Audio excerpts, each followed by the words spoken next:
man is desperate for ratings. We are live, man.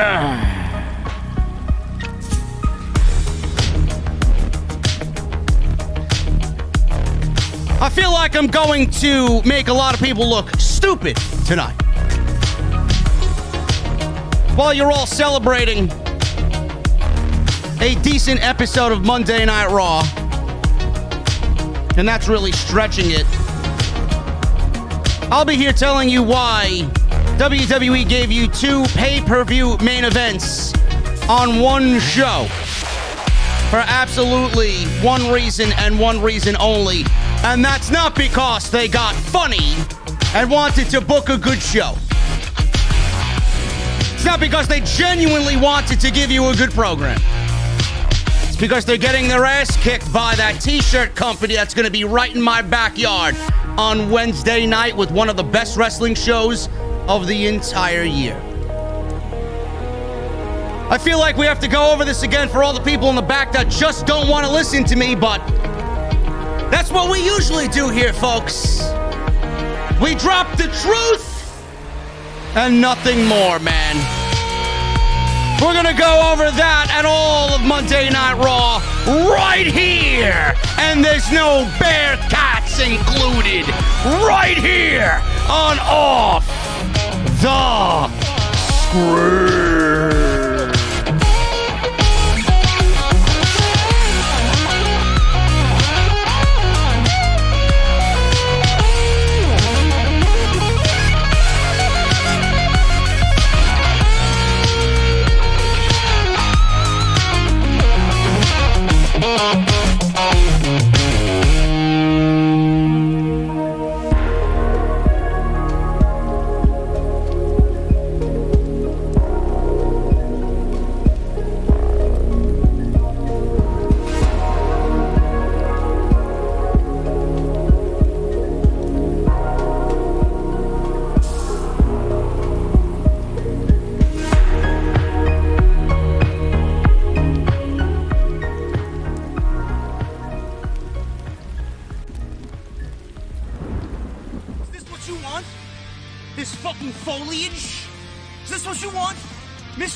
Designer coats? Is this what you want?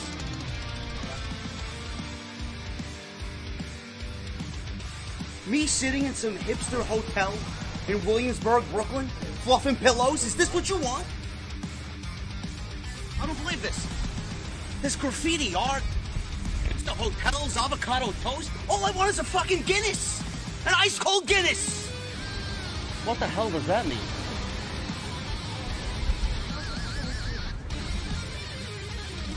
Oh, this is what you wanted. This is your Monday Night Raw review right here on Off the Script. What is going on, guys? Thank you so very much for joining me right here on Off the Script. This is your Monday Night Raw post-show for 9/20/2021. I am your host, JD from New York. And this is the OTS venue. We have a lot to go over tonight, guys. We got a big night ahead of us. We have a lot to talk about and a lot of people to make look stupid because some of you just don't understand where I'm coming from. And tonight was probably the most guilty WWE has been as far as desperation is concerned. Now, I understand everybody wants good professional wrestling. I understand everybody wants a good Monday Night Raw. I mean, if there's anybody that wants a good Monday Night Raw, it's yours truly right here, man, because I hate watching this show. This is the worst wrestling show on the face of the planet. I don't know why anybody would want to wrestle on this show. I don't know why anybody would want to be a part of this roster. I don't know why anybody or how anybody enjoys this 3-hour atrocious program. This is a normal week. Monday Night Raw sucks. Every single week. is very, very, very little to like about Monday Night Raw. And I did like some of Monday Night Raw tonight, as I will document here this evening. Off the Script 391 was live on Sunday afternoon, and it blew up. And rightfully so, because it was a very adventurous opinion on something that everybody definitely wanted to see happen, and that was Big E winning the WWE Championship, which I am very happy that he did. I don't necessarily think it's the right decision to have him champion now. I don't think it was the right way to go about it, giving him the championship now. I wouldn't have taken the WWE Championship off of Bobby Lashley now. But here we are. A lot of people in the community don't seem to understand hotshot booking. A lot of people don't seem to understand the historical value of what I'm about to tell you. Because WWE is actually doing the same thing that WCW did almost 25 years ago in the Georgia Dome. 40,000 people, Monday Nitro, Hulk Hogan versus Bill Goldberg for the WCW Championship, fast-tracking that WCW Championship match because WWF was giving them a very difficult time in the ratings. I believe it was like 9 or 10 straight weeks. WWF had beaten WCW in the ratings. WWE is making the same mistake that WCW did almost 25 years ago. Hotshot booking, ladies and gentlemen, is exactly what you saw tonight on Monday Night Raw. Hotshot booking is throwing away pay-per-view caliber matches and fast-tracking storylines for the sake of other factors outside of long-term booking. It could be to generate interest for said show. It could be to generate interest for a pay-per-view and get to a title match and get a storyline quickly so that you could sell a pay-per-view main event. To make a moment, like Big E winning the WWE Championship on Monday Night Raw last week, which I thought was a terrible decision. And I went over this on Sunday afternoon on OTS 391. WWE gave you 2 pay-per-view caliber main events tonight. And there's no long-term booking involved at all. There is no long-term booking involved at all. There may be a little iota of long-term booking, but I wouldn't necessarily call it long-term booking. What I would call long-term booking is, I could use a WWE example, Tommaso Ciampa and Johnny Gargano in NXT, when NXT was actually the best promotion in all of North America. They had one of the greatest feuds that WWE has ever produced in its entire history. That's long-term booking. Started at the Cruiserweight Classic. And it materialized into something that was a beautiful, beautiful, beautiful thing. And it involved many characters. And there were many aspects to it. It even included the attack on Aleister Black, if you guys remember that. It intertwined a lot of different things. It even got Nikki Cross involved when Nikki Cross was a winner and not a loser like we see her now. WWE is clearly setting up Roman Reigns, and I have no problem with that. WWE is clearly setting Roman Reigns up for Survivor Series with Big E for the WWE Championship against the Universal Championship. Now, we all know Roman Reigns is not losing until we get The Rock to show face. Roman Reigns is not losing. I'm sorry to break your Big E New Day hearts. It's not happening. Finn Balor's not beating Roman Reigns. Brock Lesnar's not beating Roman Reigns. And Big E is not beating Roman Reigns at the Survivor Series. It's just the way it's going to be. And if WWE even thinks about having Roman Reigns lose, it will be one of the biggest colossal failures in company history. WWE's doing everything for Roman. What did they do for Big E? What did they do for Big E? They gave him the WWE Championship because of desperation. They gave Big E the WWE Championship because AEW beat them in the 18-49 demo 2 weeks in a row. This coming Wednesday will be 3 weeks in a row. WWE ruined a moment. WWE ruined a moment and several other moments because they thought giving Big E the WWE Championship and having him proclaim that he's cashing in, almost guaranteeing a championship victory last week on Monday Night Raw was the right way to go about it. I proclaimed that Big E should have held on to the WWE Money in the Bank briefcase. I proclaimed Big E should have either A, won the WWE Championship at SummerSlam and really made sense of it after Kofi Kingston got destroyed by Bobby Lashley and Big E cashed in a la Rob Van Dam at the 2006 ECW One Night Stand pay-per-view when he cashed in like a babyface should against John Cena and won the WWE Championship. Or you wait. Now, if he cashed in at SummerSlam, it would have made sense of everything that Bobby Lashley and Big E are doing now. But WWE clearly didn't do it then. Why didn't they do it then? And why are they just miraculously doing it now? Because of ratings. But I thought Vince McMahon said at the last 2 conference calls with investors that ratings don't matter. Wasn't that said by Vince McMahon? Ratings don't matter, says Vince McMahon. Oh, really? But they do matter when Monday Night Raw's losing in the 18-49 demographic to that t-shirt company. Now they matter. Now they matter. Being that you gave Big E the WWE Championship and you got Roman Reigns, the biggest star in all of pro wrestling, on Monday Night Raw for absolutely no reason.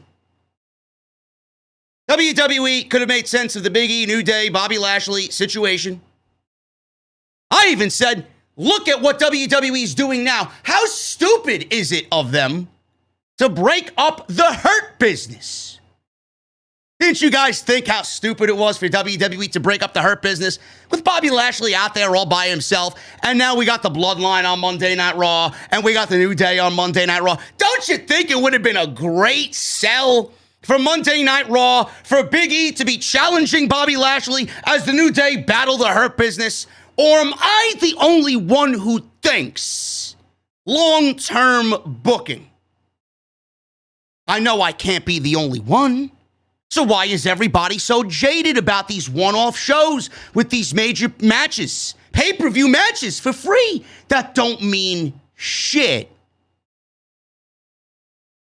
WWE is clearly showing you their card. And their card is right out on the table. They're not afraid to show it. It's desperation. It is desperation. WWE hotshot booked Big E. WWE hotshot booked Roman Reigns and the Bloodline versus New Day in the open of this show. And then they hotshot booked a triple threat match that many people thought could main event a fucking Survivor Series or main event something when it actually means something. We got 2 pay-per-view matches tonight. In the beginning and in the end, and everything in the middle meant fucking nothing on this show, as usual. So it was the beginning and the end, and WWE gave it away for free. Yet everybody turns the other fucking way and turns the other cheek. Oh, why don't you enjoy Monday Night Raw? Oh, when you realize that long-term booking doesn't exist in WWE, then you'll actually enjoy the show. Ding, ding, ding, ding, ding, ding. We have a fucking idiot, and that's the reason why the show sucks. There's no long-term booking. Why is Dynamite successful? Why is AEW successful? Why is Tony Khan running his promotion better than Vince McMahon and Bruce Pritchard are running Monday night and Friday night? Long-term booking. 25 years ago, just about 25 years ago, WCW was on a 10-week losing streak to Monday Night Raw. They felt, literally, the walls caving in on them as the Attitude Era began to crush them. What did Eric Bischoff do on Monday Nitro? He gave away Bill Goldberg and Hollywood Hulk Hogan in front of 40,000 people because that was the biggest match he could have done at that time to combat a 10-week losing streak. How many days did that match have to breathe? How many days did that match have to develop? 3 fucking days. 3 days. What did Eric Bischoff do? He hotshot the title on Bill Goldberg because he was the hottest thing next to Stone Cold Steve Austin and The Rock during that time. What did it do for WCW the week after, and the week after that, and the week after that, and the week after that? They were crushed. They were crushed. None of it made sense. The match shouldn't have happened, and the match obviously should have happened at Starrcade that year. Because that was your money match. That was the big moment. And you gave it away on free TV because of desperate fucking seeking of attention. Because you were losing to Monday Night Raw. And now, fast forward to September 20th, 2021, almost 25 years later, and WWE, right now, Bruce and Vince, right now, are doing the same thing that Eric Bischoff did, doing the same thing that the company they fucking killed tried to do to swing the ratings in their favor. Where did it get WCW? Nowhere. Where is it going to get WWE after tonight? Ladies and gentlemen, they're going nowhere. They're legitimately going nowhere. I love the correlation that people are trying to really compare in the community. Oh, but why are you complaining about Monday Night Raw while AEW is hotshot booking Kenny Omega and Bryan Danielson on Wednesday night? I'm sorry, I'm failing to see the similarities here, my fellow idiot. There are no similarities. You see, where Roman Reigns and the Bloodline with the New Day have absolutely no storyline, Kenny Omega and Bryan Danielson, they do have a storyline, folks, because when Bryan Danielson was in the company on day one at All Out, that was the match that they were aiming for. Adam Page wasn't in the picture anymore. You knew right then and there, it was in the air inside the Now Arena at All Out. It was going to be Omega and Bryan Danielson relatively soon after he made his debut in the company. Grand Slam is happening on Wednesday night. It is a legit pay-per-view on TNT. I'm not sure if you fucking idiots are aware, but AEW has 4 pay-per-views in their calendar year. They're treating this like WWF used to do back in the day. They're treating this like WCW used to do back in the day with Saturday night's main event for WWF and Super Brawl or fucking Clash of the Champions. Clash of the Champions for WCW. AEW's got 4 pay-per-views. They're putting pay-per-views on TNT called Grand Slam or whatever the event is going to be called thereafter. They're putting these shows in between their major pay-per-views to sell the Dynamite show and make that the most important aspect of their television. WWE is hot-shotting what they're hot-shotting on Monday night. Kenny Omega and Bryan Danielson is not hot-shot booking. It was in the plans before Bryan signed. It was the plan when Bryan debuted. And now AEW's in New York City with a pay-per-view show on TNT in front of their largest crowd ever, making that their biggest Dynamite of the entire history of AEW. And it's their first time in New York City. First impressions are everything. And then, mind you, I have to reiterate this, it's a non-title match. Whoever wins this match, which will be Bryan, because, let's be real, we're getting another match. He's going to get another match. Who's to say it doesn't go a time limit? It could easily go a time limit because AEW's cool and they got time limits for their matches, which could easily play a factor into building more long-term booking. But this is their first show in New York City in front of 19,000 plus You don't think Tony Khan wants these fucking people back when he does a second Grand Slam next year at Arthur Ashe Stadium? When he puts on that show and people leave that stadium, people are going to say, you know what? When's the next Grand Slam? I'm buying a ticket. And this is the same AEW, by the way, that's outselling WWE at the UBS Arena or UBC Arena in Long Island 4-1. What does that say about what WWE and AEW are doing head-to-head? Why do people choose AEW over WWE in a New York market? Because AEW is doing things right, while WWE is doing things wrong. It's not the same. It's nowhere close to being the same.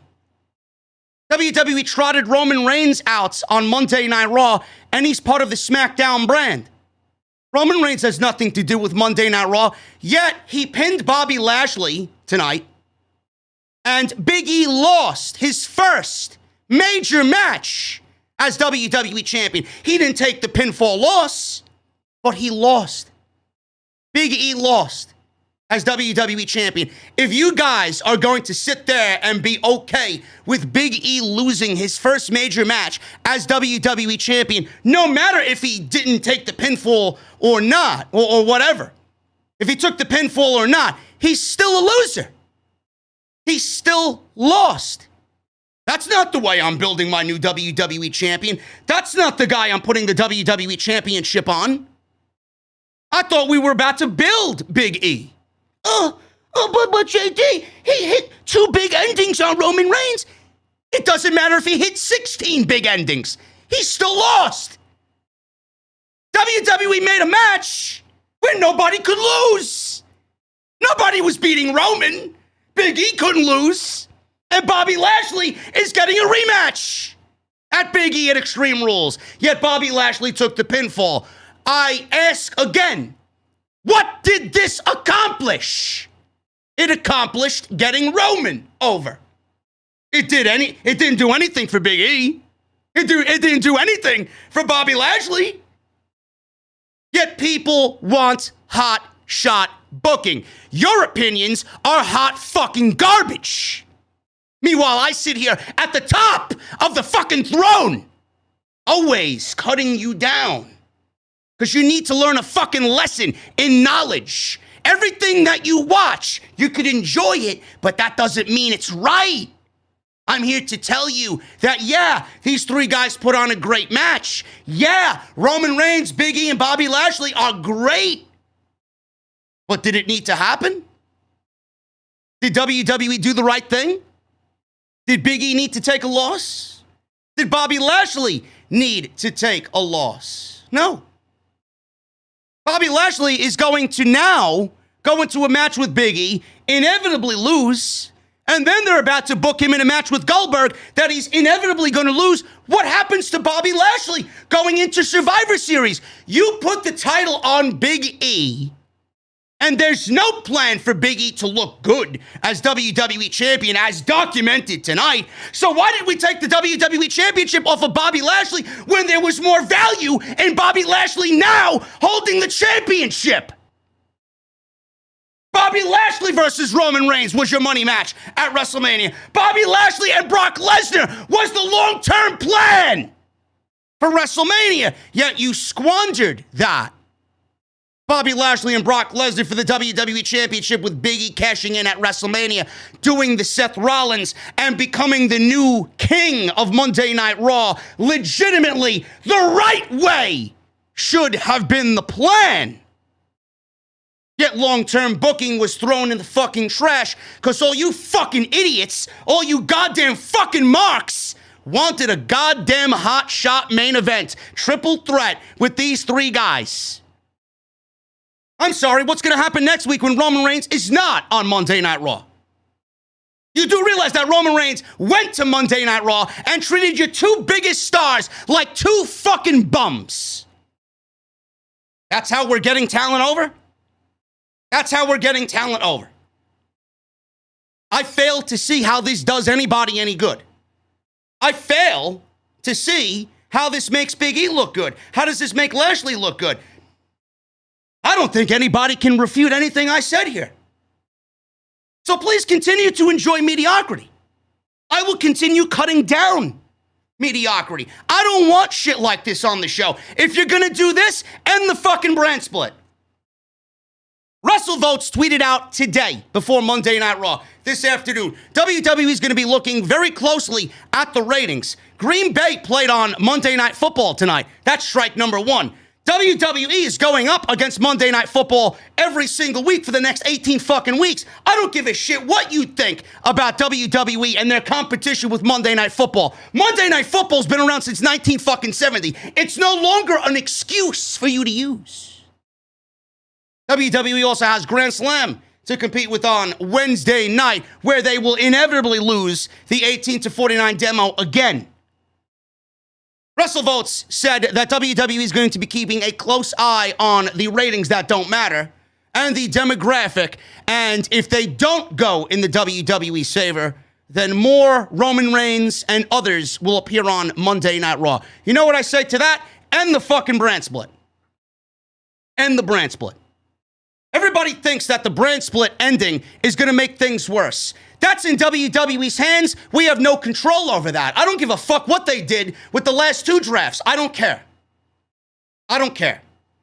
They have some of the best talent assembled under one roster. There's no reason why those shows cannot be good every single week. And the brand split is no more. We don't need two women's championships. We don't need two world championships. We don't need two men's tag team championships. We certainly don't need women's tag team championships. Why are we running a shit operation? And why is everybody okay with WWE throwing shit out there, hoping it sticks, bending their own fucking rules? No say on what the rules actually are by commentary. Nothing. If you listen to this commentary team, you would think there wasn't even a fucking brand split. So why are we in the middle of a brand split? WWE cannot have this difficult of a time booking Monday Night Raw and Friday night without a brand split. More people would be over. The tag team division would actually be good. The women's division would actually flourish. And WWE as a whole would have fresh new matchups on a weekly basis. They can't do much with this stuck roster they're with on Monday night. And then when they have to do something big, they got to call upon Roman Reigns, and it has nothing to do with the show. SmackDown has the same 15 fucking people every single week, yet you fucking marks eat that shit up. And I'm the only one sitting here. Where's the fucking new revolving door of talent? Where's Tegan Nox? Where's Toni Storm? Where's Shotzi Blackheart? Where's Liv Morgan? Where's Cesaro? Where's everybody? Why are we operating with 30% of your roster on Friday night and Monday Night Raw has 4 fucking rematches tonight, some of which we've seen back-to-back-to-back weeks?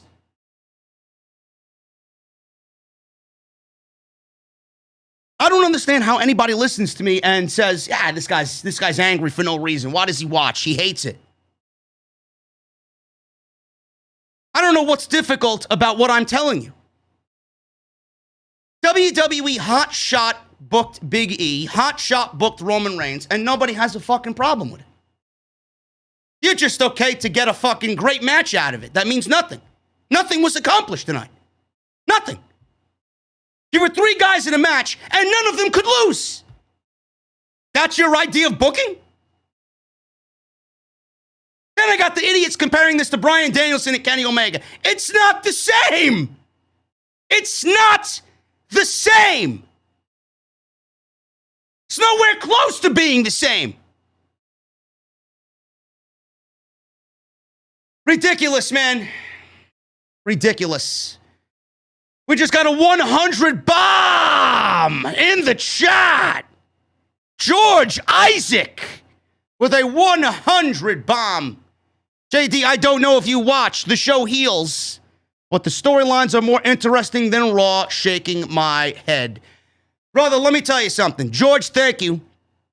Number one. And my bowel movements every morning are more interesting than Monday Night Raw. Sometimes it doesn't come out as easy. There's a little struggle there. Every week, every day, it's something new. It's more interesting than what we get on Monday Night Raw. In fact, when I look in the fucking toilet after I'm done, I'm looking at Monday Night Raw. Too much information. Guys, I appreciate you joining me. Thank you, George Isaac, with a $100 super chat. Thank you guys very much for all your support. I hope you genuinely understand my concern. Long-term booking should reign supreme. You do realize that if WWE actually attempted to write long-term storylines, that people would be more invested. People would come back every single week to see what goes on and see what happens. And it would make the matches important. It would make titles important. It would make everything regarding those involved important. Yet I get blasted on social media because I'm disagreeing with the hotshot booking. There's clearly a problem that is not being addressed. If you look to your competition, if you look to NXT, which WWE killed, if you look at what Triple H did for 9 years, long-term booking, it works. It works. All WWE has to do is look, apply, and at least put some effort into it. Stop throwing shit at the wall. Big E is going to be a token champion and no more. You ruined his moment. Should have been a moment where he shined and only he shined. Meanwhile, he loses tonight. Roman Reigns wins the triple threat match. New Day will probably get some wins over the Bloodline with Xavier pinning Jay or Kofi pinning Jimmy. And where does this lead? Big E losing to Roman Reigns. What does this accomplish? Nobody ever realizes or looks at the loser in these situations. When all is said and done at Survivor Series, Roman will be the winner and Big E will be the loser. That's the way it's going to go. That's the way it has to go. That's the only way for it to go. Just wish you guys understand or understood a little bit better. Thank you guys so very much for joining me, man. We got 2,800 people in the chat. Hit that thumbs up. We got 788 likes in the live stream chat. Let's try for 1,000. That's the goal. You guys are almost there. So please do that. It helps me out. It helps the video out. It helps everybody out. So please hit that thumbs up. Make sure you guys hit that subscribe button down below. Turn on the bell for all notifications. Make sure you guys go check out all the other videos that you might have missed on the channel. Off the Script, episode 391 was live on Sunday. Took Saturday as a personal day. But episode 391 brought the fire, man. We talked about Big E. We talked about Adam Cole and the fact that he said he never heard plans about Keith Lee and him being paired together and him being Keith Lee's manager, which, by the way, Keith Lee is now being called, if you guys heard me in the intro, Keith Lee is now named Keith Bearcat Lee because Keith Lee wasn't over as just Keith Lee. Because Keith Lee needs to be named after a fucking National Geographic documentary.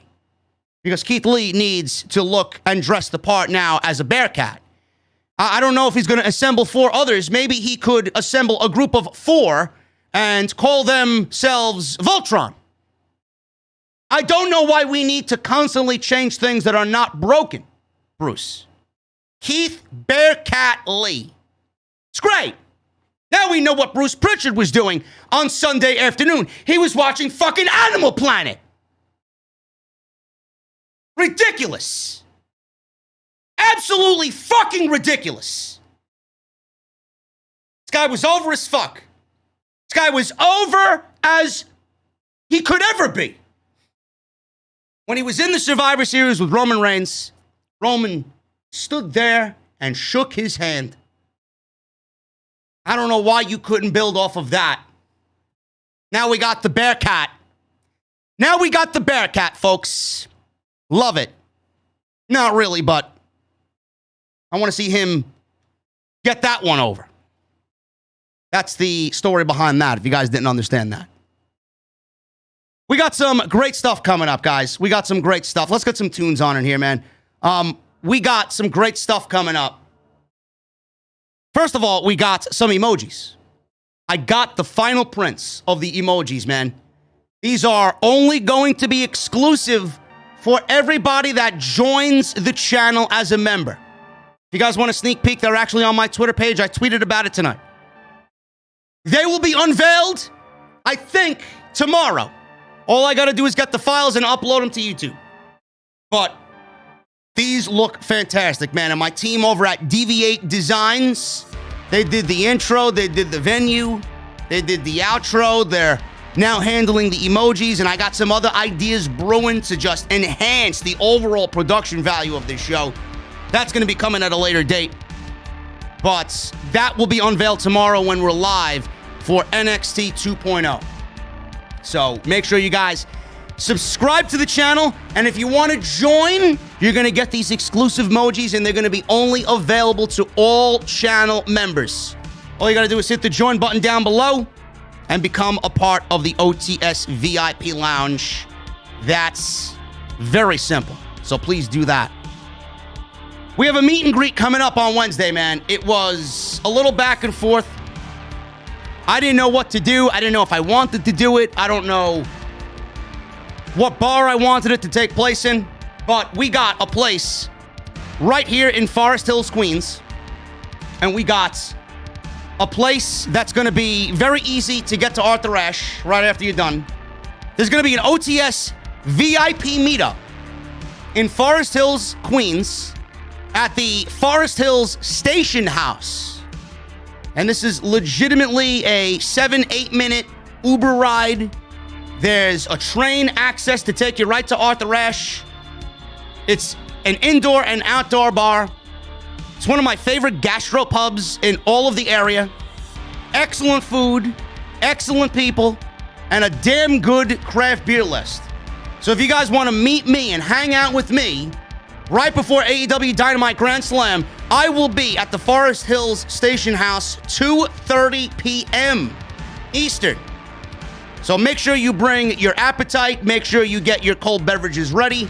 I will be there with Hoot Media, and I will be there with Issa. Issa's going to be joining me, the NYC Demon Diva. She will be there, and we're going to have a good time. We're going to meet you guys. We're going to get some of her fans over there. We're going to get some OTS VIPs there. It's going to be a really, really good time. I'm not going to the show. I got press passes, and I'm not going to the show because I can't get in because I'm not vaccinated. But if you guys want to hang out, I'll be hanging out with you, and then I'm going to come home, and I'm going to get myself ready for what is going to be the biggest AEW Dynamite review of the entire year. Jesse and I are absolutely excited. We cannot wait for Wednesday night. It's going to be incredible. History will be made. And I got new t-shirts coming, man, or a new t-shirt coming. This will be towards the end of the month, and I can't wait to get that on Bonfire. I can't wait for you guys to see this design. It's going to be awesome.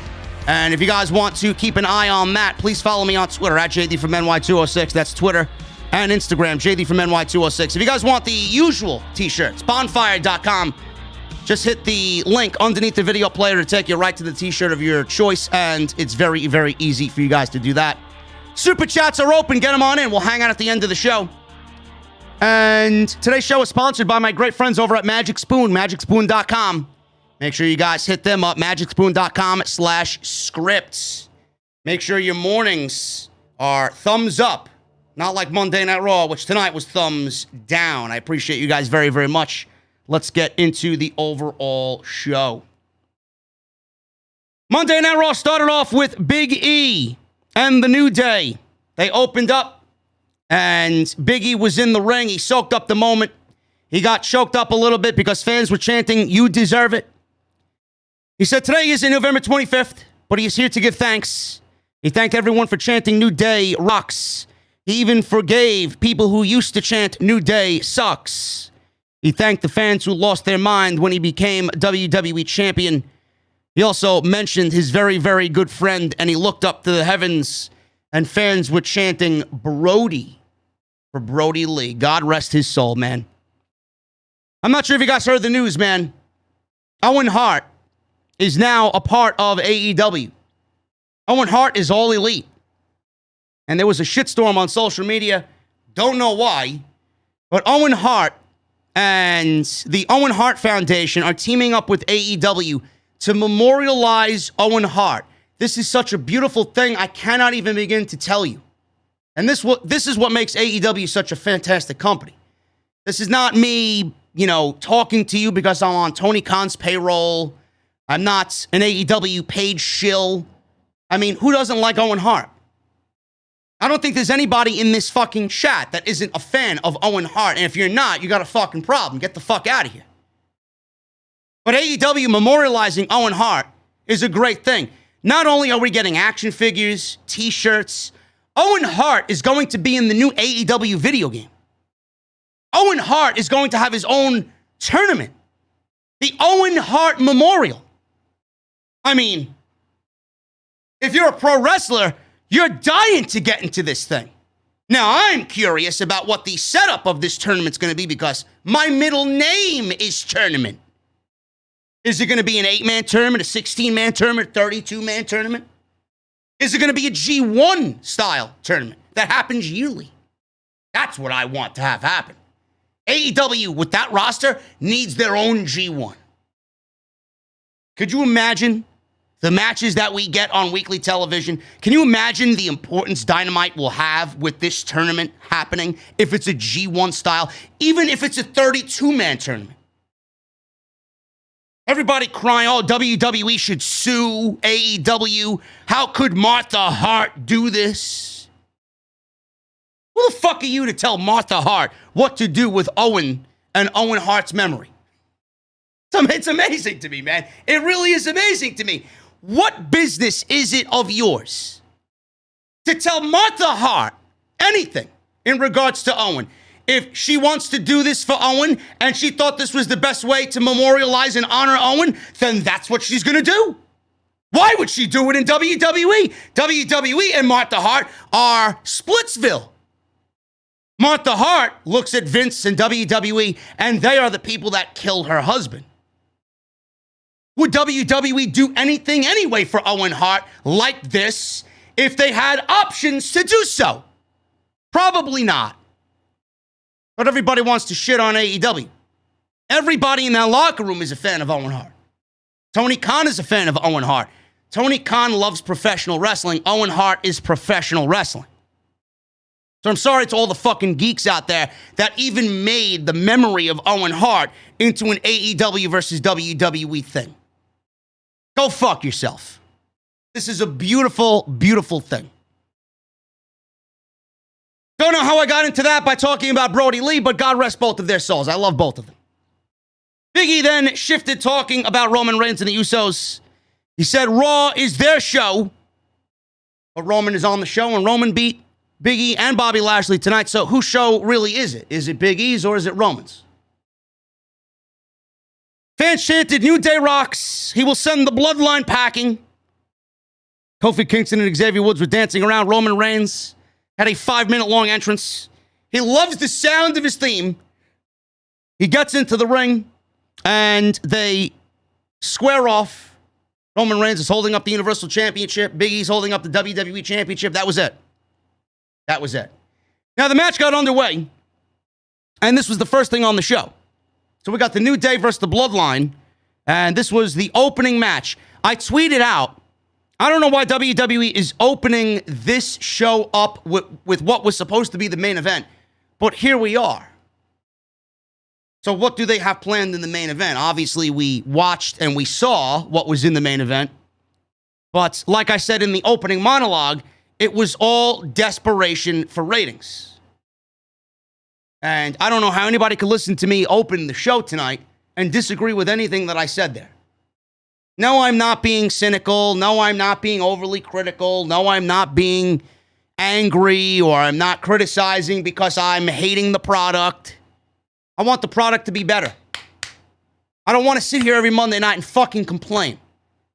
It's WWE's job to do the right thing. They are not. And when they don't, I call them out on it. That's what I do here. If you don't like it, go watch somebody else that isn't going to say the shit that I say.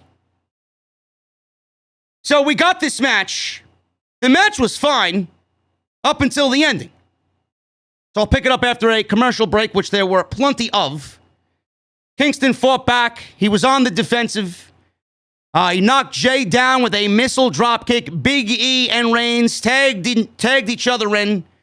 And crowd got on their feet. It was a great showdown between Roman Reigns and Big E. This was one of many tonight, which, again, I don't think should have happened tonight, but here we are. So they traded blows back and forth, elbow shots back and forth. And Big E handed out 3 straight suplexes. So we got a little distraction by Jay, allowing Reigns to hit a Uranagi on Big E. Reigns went for the Superman punch, but Big E caught him and hit a suplex, a 4th suplex, and then a big running splash. Jimmy Uso tried to get involved, so Kingston wiped out both Usos with a dive. This then allowed Reigns to knock Big E down with a Superman punch. Woods and Reigns had an exchange that led to Woods hitting a super kick for a near fall. Bobby Lashley then all of a sudden came out of nowhere and speared Big E on the outside. I'm asking myself, referee, where is the disqualification?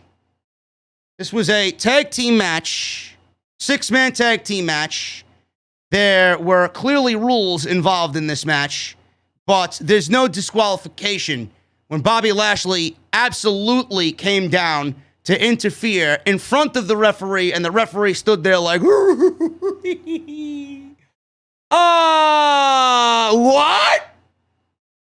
He's just standing there. Literally just standing there. I forgot what to do. Am I supposed to ring the bell? Just stood there like a complete buffoon. Even Xavier Woods went on Twitter after the match was over and said, yes, we won that match by disqualification. Waiting for the bell? I don't hear no bell ringing. So he spears Big E. Then he spears Big E through the barricade. Woods was distracted, so Reigns nailed the spear on him in the ring for the 1, 2, 3.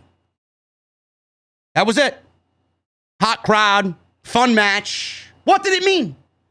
It meant absolutely nothing. That's what it means. It means absolutely nothing. So then we got Bobby Lashley. He complained to Adam Pearce and Sonya Deville, which, by the way, I know I'm not the only one here. Can we get Sonya Deville out of these fucking cringe segments with Adam Pearce? Why is she not in the ring wrestling? What I want to know. Why is Sonya Deville stuck in a managerial role? I don't get it. Just end these fucking segments. We don't need 2 GMs. We don't need a GM and a fucking confidant. We need 1 GM. Or is Adam Pearce even labeled a GM? A managerial fucking producer, whatever the fuck his name is. A managerial executive who makes matches on the show. Pretty much a commissioner or a general manager. Why do we need her there? Get her out of that role and put her in the fucking ring. The Monday Night Raw women's division could absolutely use someone like Sonya Deville. Maybe that's the plan. Maybe she gets drafted back into the women's division during the draft in October. I don't know.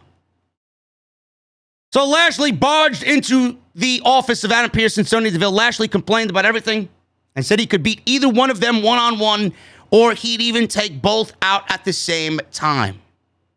This is the almighty era, and the almighty never stops.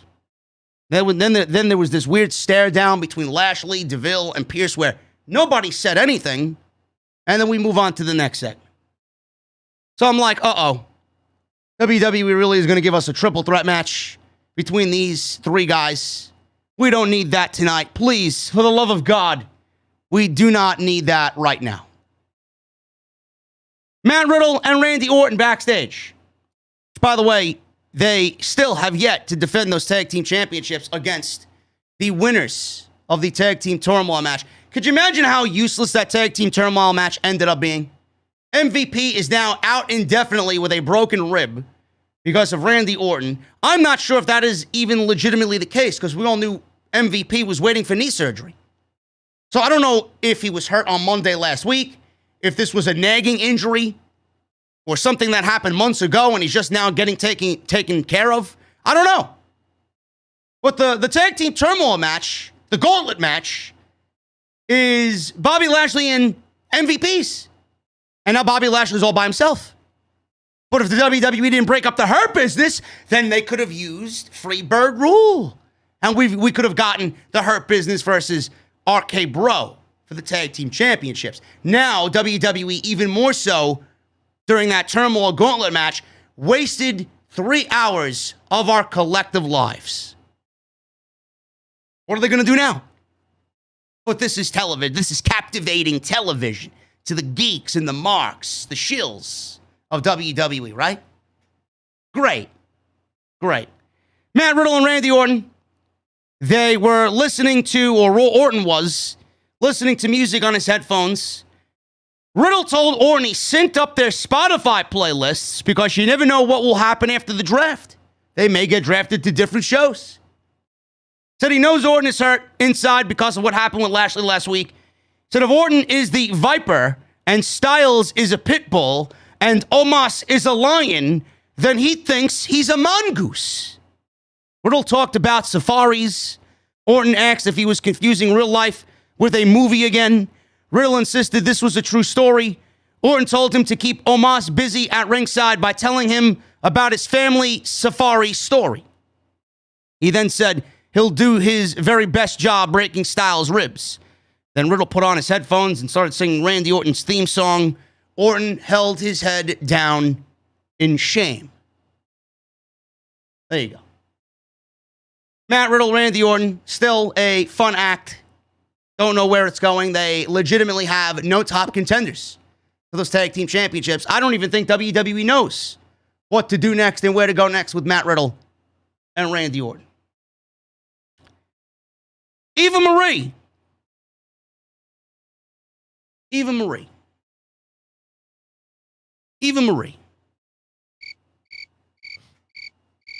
Doudrop. 2 minutes. Eva Marie's in the ring. She gets the microphone and said, Doudrop is a mess. She said, girls like you can never beat women like me.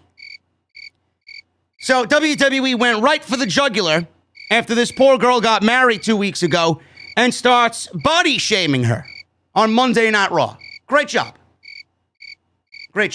Yes, clearly she doesn't look like Eva Marie, but I'm guaranteeing you every single fucking person in this live stream chat would rather see Doudrop on TV than Eva Marie. Why does this woman have a fucking contract with World Wrestling Entertainment? She brings absolutely no value to the show, but I don't want to sit here and sound like a broken record. I think you guys understand that. My follow-up question would be, we saw this match last week with the same outcome that we saw this week. Why are we getting it again for a second week? Yet people are legitimately out there on social media saying that this was an excellent Monday Night Raw. If you consider Eva Marie and Doudrop for second straight week excellent viewing, you may have some fucking mental problems.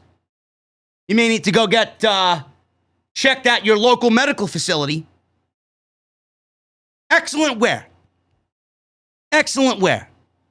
You know what was excellent? Catering. And WWE even cut back on that.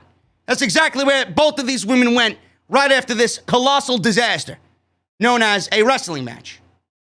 Doudrop wins in 2 minutes. Same ending as last week. Senton, and then a low crossbody.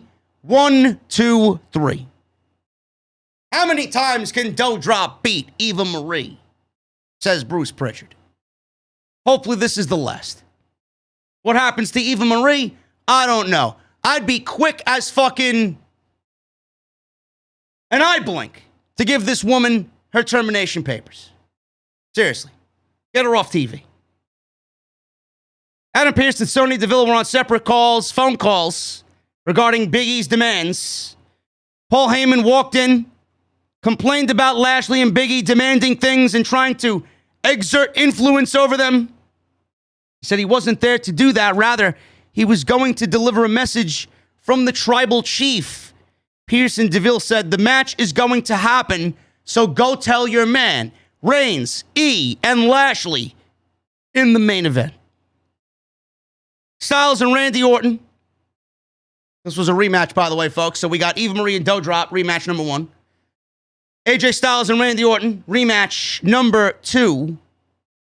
How many times can WWE promote this match as being a WrestleMania dream match? How many times have we seen this match on Monday Night Raw this year alone? I don't even know anymore. Not to say that Orton isn't great or Styles isn't great. This was a fun match. This was probably the best match that they had of the recent 7 matches that they've had. This was a fun match. But what does it do? What does it accomplish? Does it set up Randy Orton and Matt Riddle's next challenge for the Tag Team Championship? No. Does it beat AJ Styles and Omos? Yes. Does AJ Styles suffer another loss while he's got to carry around Omos? Yes. What does this do for AJ Styles? Nothing. Absolutely nothing. If there's one person I want to see moved in the draft, it's AJ Styles to SmackDown. That's what I want to see happen. So, Orton tried to fight back. Styles was in control. Styles used a chop block, targeted Randy Orton's leg. Orton avoided a charge, and Styles went face first into the middle turnbuckle. They traded strikes until Orton hit a power slam for 2. They traded counters until Styles applied a sleeper hold. Back and forth they go. Orton hit an exploder suplex. This was a very Matt Riddle-esque exploder. Styles came back with strikes. A Pele kick, went for a cover, got a 2 count. Orton blocked a Styles clash, but Styles hit a low forearm. He went for a cover of his own, only got a 2 count. Styles followed with a lion salt for a 2 count. Styles then set up for the phenomenal forearm, but he was distracted by Matt Riddle. Styles set it up again, but stopped because he saw Orton getting ready to pounce with an RKO, so Styles jumped back. Orton put himself in pause. They both looked at each other and pointed at each other. I know what you were doing. Oh, I knew what was coming. That was a pretty cool spot. So Orton caught Styles anyway with a draping DDT, and then he eventually hit the RKO for the 1-2-3. Very good match. Crowd was very into it. They popped big for the RKO and the 1-2-3. That was it. That was it. What does this do to set up the tag team situation for the titles? Nothing. Shayna Baszler and Nia Jax. This wasn't a rematch, but not a match that I have any desire to see ever again. So this match began with an argument over who was better. We clearly know who is better here and better looking. Jax was briefly in control until Baszler hit a series of kicks. Baszler tried the Kirifuda clutch, but she couldn't quite keep it locked in as Nia was using her girth and power. She managed to lock it in, and Jax tried to counter by falling back on top of her. Baszler held on to the submission, and Nia Jax passed out. Baszler wins her first match since February. Shayna Baszler wins her first singles match since February. After the match was over, we got a big beatdown of Nia Jax, and Shayna Baszler attacked the arm. She did seem to show some remorse. Attacked Jax at ringside. She put her hand in the ringside steps and then stomped on her arm. Jax was crying out loud like a infant newborn, crying in the night for her mother. Referee went to go check on her. Baszler then stepped on Jax's hand. Jax cried out, Shayna, please stop. Please don't do this. She stomped on her arm again. Jax shrieked as if she was a gargoyle in the Gotham Knight hanging off a fucking building in Gotham City. She was screaming in pain, shrieking in pain. I had to find the nearest earbuds to stop the bleeding because my ears started to bleed profusely over this terrible sound. Sounded like Nia Jax was fucking dying at ringside. Trainer came to help her. Referee called for help. And that was it. My question is, who are we supposed to cheer for here? Who exactly are we supposed to cheer for here? They're both heels. Now, granted, I think we are more sympathetic to Shayna Baszler, but WWE really hasn't given us any reason to care about Shayna Baszler. And who the fuck cares about Nia Jax? Why would anybody be rooting for Nia Jax? So who are we supposed to cheer for? I hope this is over. I hope this is the split. I hope one of them gets drafted to the other show and they are away from each other forever. No more my hole, my hole. I hope Nia Jax gets fucking swallowed by a hole and we never see her again. Mustafa Ali and Mansoor. They're in tag team action tonight against the new startup team of Angel Garza and Humberto.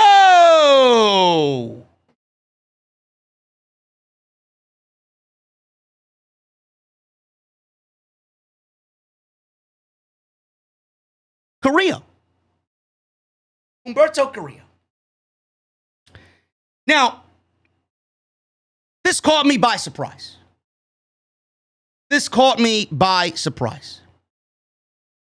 I'm a big fan of Mustafa Ali. I think Mustafa Ali deserves a hell of a lot better than what they're giving him. I'm liking the team of Ali and Mansoor. They are easy to root for, is what I'll say. Then I see this Angel Garza and Humberto Carrillo pairing, and I'm asking myself, this is pretty interesting. WWE has taken two guys that they're doing absolute jack shit with, and they're pairing them together as a tag team. WWE actually made a sound, creative decision. Now, the one question I have is, did WWE know that they were related? Did WWE know that they were cousins? And if they did, why did it take them so long to contemplate pairing these two together? Because I will say that I like the makeup of the team. Garza is as charismatic as they come. Garza is fucking incredible in the ring. Humberto Carrillo doesn't really do good on the microphone and in front of the camera, but Humberto Carrillo can pretty much go in the ring as well. What Humberto lacks, Garza has. Garza is great on his own. We know he's not going to be pushed on his own, but if Garza can help get Humberto over and aid in that missing piece that Humberto needs, this could be a fucking mega pairing if WWE wants to get behind it. Now, we all know that they need tag teams. We all know that they need legit tag teams. This could be a perfect tag team.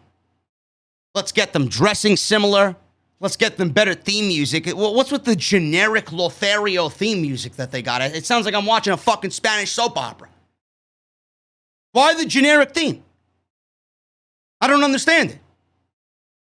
All I ask is if WWE is pushing these guys, why did it take so long for it to happen for these guys to just waste away and nobody care about them? Now you have to get people invested in them.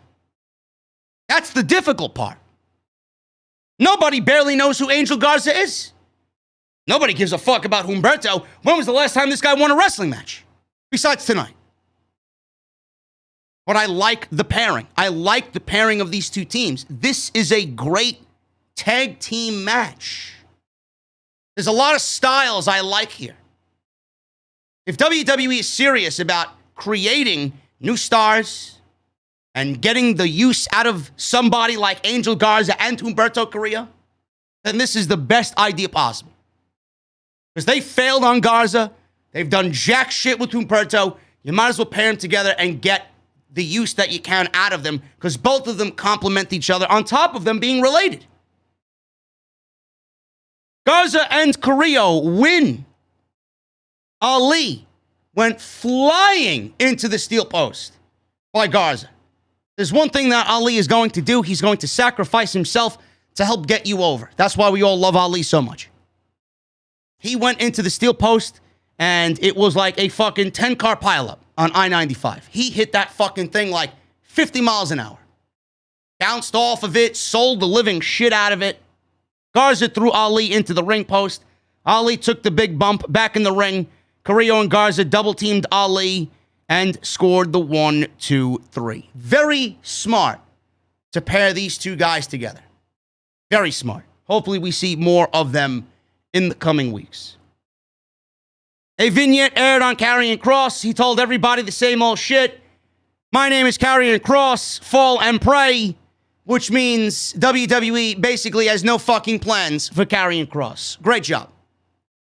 Great job. But at least they're featuring him on TV in these very generic vignettes. So at least we don't forget about Mr. Fall and Pray. Still wondering where his wife is and why she's contractually employed by WWE if she's not being used to enhance this act. Give me a break. Rhea Ripley and Nikki Trash and Natalya and Tamina. Tag Team Championships. You know, everybody made a big deal about Natalya and Tamina winning the Tag Team Championships. Have they won a match as Tag Team Champions?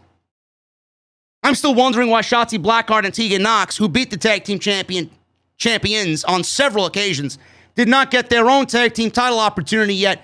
The fucking almost superhero, always a loser, Nikki Trash, and Rhea Ripley, crying Rhea Ripley, gets a tag team title opportunity. I don't understand it. I don't get it. Still wondering where my girl Shotzi Blackheart and Tegan Nox are. So, Nikki made her way out first. Rhea Ripley came out. They talked about Connor's Cure. And Connor's Cure is a great cause. I've donated to Connor's Cure. I think Connor's Cure is a excellent cause. I think everybody should go out and donate. But to have Nikki Ash do it, I understand. But to have Rhea Ripley go out there and promote Connor's Cure, I don't know if that was the wisest of decisions. I really don't. Now, listen, I'm not making fun or poking fun at Rhea Ripley, who obviously forgot her lines. She obviously forgot her lines. And she got emotional over pediatric cancer, which I completely get. I understand. Why couldn't Nikki Ash do this on her own? Why did we need Rhea Ripley in that moment? I don't know if you guys think the same way that I do, but Rhea Ripley's image has been tarnished so badly on this show. To have Rhea Ripley come out and do that, it really just diminishes the overall vibe of her entire gimmick. Seriously. Maybe I'm being too hard. Maybe I'm being too hard. But I don't want to see Rhea Ripley cry in front of the audience on Monday Night Raw while she's trying to portray someone and a gimmick like she is on TV. This could have been a pre-match thing with Nikki Ash. This could have been a pre-taped thing with Nikki Ash. She's the perfect representative for that. Why did we need Rhea Ripley to cry her eyes out? There's a reason why you don't have Roman Reigns out there crying and breaking character. There's a reason why you don't have The Undertaker out there crying and breaking character. You never had Stone Cold Steve Austin out there breaking character and crying. Why Rhea Ripley? Why Rhea Ripley? This looks stupid. Could have been a little bit well thought out, if you ask me. Here she is, smiling, crying. How much more could we ruin Rhea Ripley's gimmick? Ridiculous. And then they come out, they dedicated this match for the pediatric kids, which is fantastic. So they pretty much set up another predictable outcome, because if they dedicated the match to the pediatric kids, how are they going to lose? And this is a tag team title match. 2 minutes. So the tag team champions and the championships were worth 2 minutes. Hot-shotting titles continue. Rhea Ripley and Nikki Trash win the tag team titles. Natalya was distracted while she had a sharpshooter applied. Rhea Ripley, she leapt onto the apron and gave Tamina a riptide. Nikki surprised Natalya with a small package for the 1, 2, 3. That was it. No more, no less. Still, I'm wondering where Shotzi Blackheart and Tegan Nox are in line for these tag team titles, being that they beat Natalya and Tamina more so than any other team, or lack thereof, in this division. Still wondering where they are. Guys, let's see the chat. We got 2,700 people in the chat. I appreciate you guys very, very much. Thank you all for joining me here on the podcast. Hit that thumbs up, man. We're over 1,000. Let's try for 12. Let's try for 1,200. Super chats are open. Get them on in. We're going to hang out at the end of the show. Last calls coming up as we get into hour 3 of the podcast. But I want to make sure I shout out my sponsor for today's show, and that is Magic Spoon. MagicSpoon.com/scripts. I know you guys were just like me, man. In the morning, growing up, on your way to school. Cereal is one of the best parts of being a kid, man. My mom always used to have the best cereals in the cabinet. Nice, cold bowl of cereal. All that sugar. You're ready to go to school and act like an animal, man. But as we all grew up and as we aged, we realized that it was trash. Too much sugar. It's not healthy for you. You really shouldn't be eating that type of stuff. And I cut it back. I cut it out. I cut out mostly all sugary beverages and cereals and foods like that from my diet, man. I try to eat relatively healthy. You know? I've been trying to cut down on the carbs, the sugar, the unhealthy food. I realized it just doesn't sit with me anymore. I don't find it appetizing. But Magic Spoon, man, I tell you, it is just like eating that cereal that you remember as a kid. And it tastes even better. But this time, it's incredibly healthy for you. 0 grams of sugar, 14 grams of protein, only 4 net grams of carbs in each serving, and only 140 calories, man. They got flavors such as cocoa, fruity, frosted and peanut butter, and also great new flavors such as cookies and cream, maple, waffle, cinnamon, and blueberry. My personal favorite, the cookies and cream. It tastes amazing. It's honestly too good to be true. It's keto-friendly, gluten-free, grain-free, soy-free, and low-carb. And for all my listeners in Canada and in the UK, Magic Spoon is now shipping to Canada and the UK. Plus, Magic Spoon is also backing their entire product with a 100% happiness guarantee. So if you don't like it for any reason, they will refund you completely. No questions asked. Guys, it's very simple. MagicSpoon.com/script. Save $5 today. MagicSpoon.com. And I want to thank them for once again supporting the podcast on Off the Script. Thank you guys very much, man. Getting into hour 3 here. Alexa Bliss and Charlotte Flair. The Android. There's an Android emoji that looks fantastic. You guys are getting when you sign up. Can't wait to show you guys those emojis, man. So Alexa had Alexa's, I was going to say funhouse, playground. No difference. Alexa Bliss was swinging on her swing in the ring. She introduced playtime with Charlotte. She noted she faces her Extreme Rules and will soon be a former champion, Charlotte Flair. Now, I don't know if you guys realize this. Extreme Rules is happening on Sunday, and there is no rules to any of these matches. So why is it called Extreme Rules? It should be called WWE Regular Rules. I don't know why we have these gimmick pay-per-views, man. I've been saying this for years. Get rid of the gimmick pay-per-views. There is no reason for Hell in a Cell, Money in the Bank. There's no reason for Elimination Chamber. There's no reason for Extreme Rules. There's no reason. TLC. What a lame fucking pay-per-view calendar WWE has. But this is where we sit. Not one of these matches announced on Sunday has any stipulations behind it. None. So Charlotte entered the ring. She made her way down the aisle and told Bliss to get on with her hocus pocus. Bliss called the Fun Police, or Charlotte the Fun Police. This show is definitely not fun. At all. No part of it is fun. Bliss said she noticed she didn't bring Charlie with her. Not Charlie Caruso, geeks. Get your mind out of the gutter. The doll, Charlie. She said that's okay, though, because I brought Charlie. So fans were chanting for Charlie, Charlie. Charlotte says she doesn't want Charlie. She wants the old Bliss back. The 5 Feet of Fury Bliss. Mean Girl Bliss. The once upon a time championship material Alexa Bliss.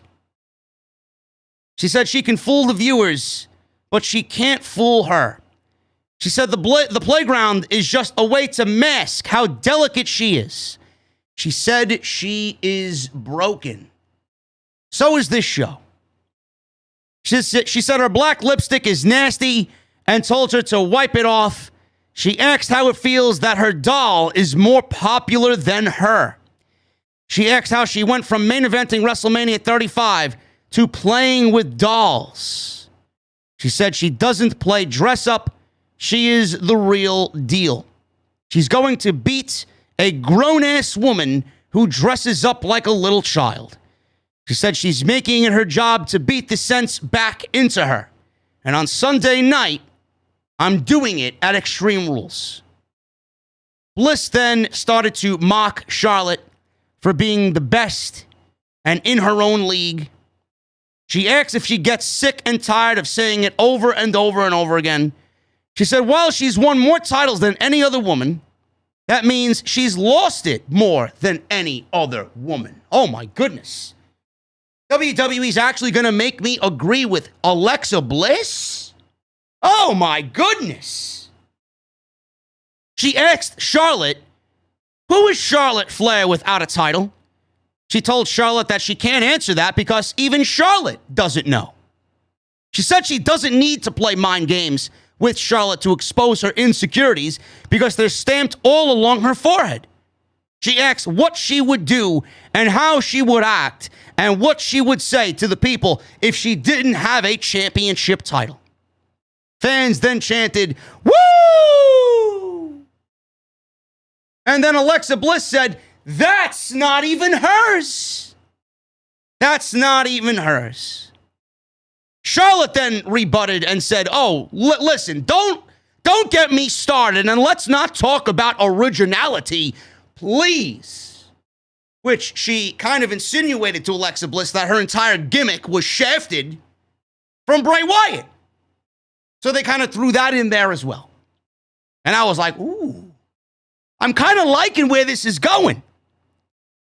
She said even a narcissistic bitch deserves to be happy. She said she knows who she is and doesn't have to grasp at titles to stay relevant. She said at Extreme Rules, you will call me champ.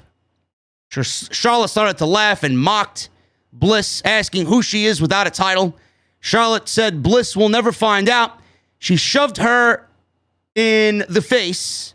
And Bliss charged back. They started to brawl. And Bliss jumped up after Charlotte knocked her down, leapt onto Charlotte's back. She gave her a DDT, then sat up and looked very evil. She clutched Lily and held Lily. And that was the way the segment went off the air. You know, I could sit here and shit on Alexa Bliss, which I've done time and time and time again. I could sit here and shit on Charlotte Flair. But tonight was the first time that Charlotte Flair didn't sound nauseating. And I don't know why I actually embraced this over any other time that Charlotte was in the ring.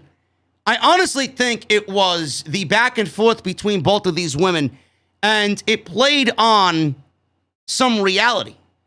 It played on some of the little innuendos that Charlotte is not really who she thinks she is without a championship, and she's won so many championships, but she's also lost as many championships. Who is she without the woo? And all of that, taking what her father did and just kind of applying it to her own or as her own. And then Alexa Bliss being mocked for stealing Bray Wyatt's gimmick, and Charlotte saying, please don't let me get started on originality. I liked the little mini shoot that these two did. Now, I don't really give a shit about the match. I really don't. I don't give a shit who wins or who loses. I think the Raw Women's division is fucking atrocious. If this is your Raw Women's Championship going into Extreme Rules, then you got some fucking major problems. Because both of these women are shit. And this is a shit program. But I enjoyed this segment. And I said last week, and I'm going to reiterate it again this week, if WWE leaves out, and Charlotte used hocus pocus, if WWE leaves out the hocus pocus, I would be okay with it.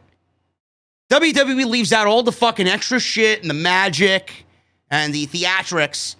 This could be an okay match. Is WWE going to use Charlotte in this instance to bring back the old Alexa Bliss? Are they doing away with this Lily Alexa Bliss? Probably not. In our dreams, maybe. In a perfect world, yes, that would happen. But WWE is all about making money. Alexa Bliss was probably making money as the 5 Feet of Fury Alexa Bliss, which is making even more money now, which is not really fair because this is Bray Wyatt's shtick, really. But they're selling dolls, they're selling t-shirts, the fucking dolls themselves are selling like hotcakes.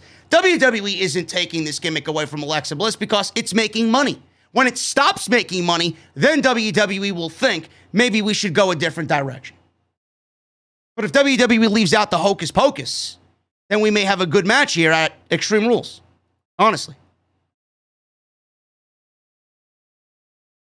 Drake Maverick, he was backstage. And Drake Maverick is now the curator of trying to get the 24/7 title off of Reggie. Maverick was speaking with R-Truth, Tozawa, and Gulak in front of an ink board.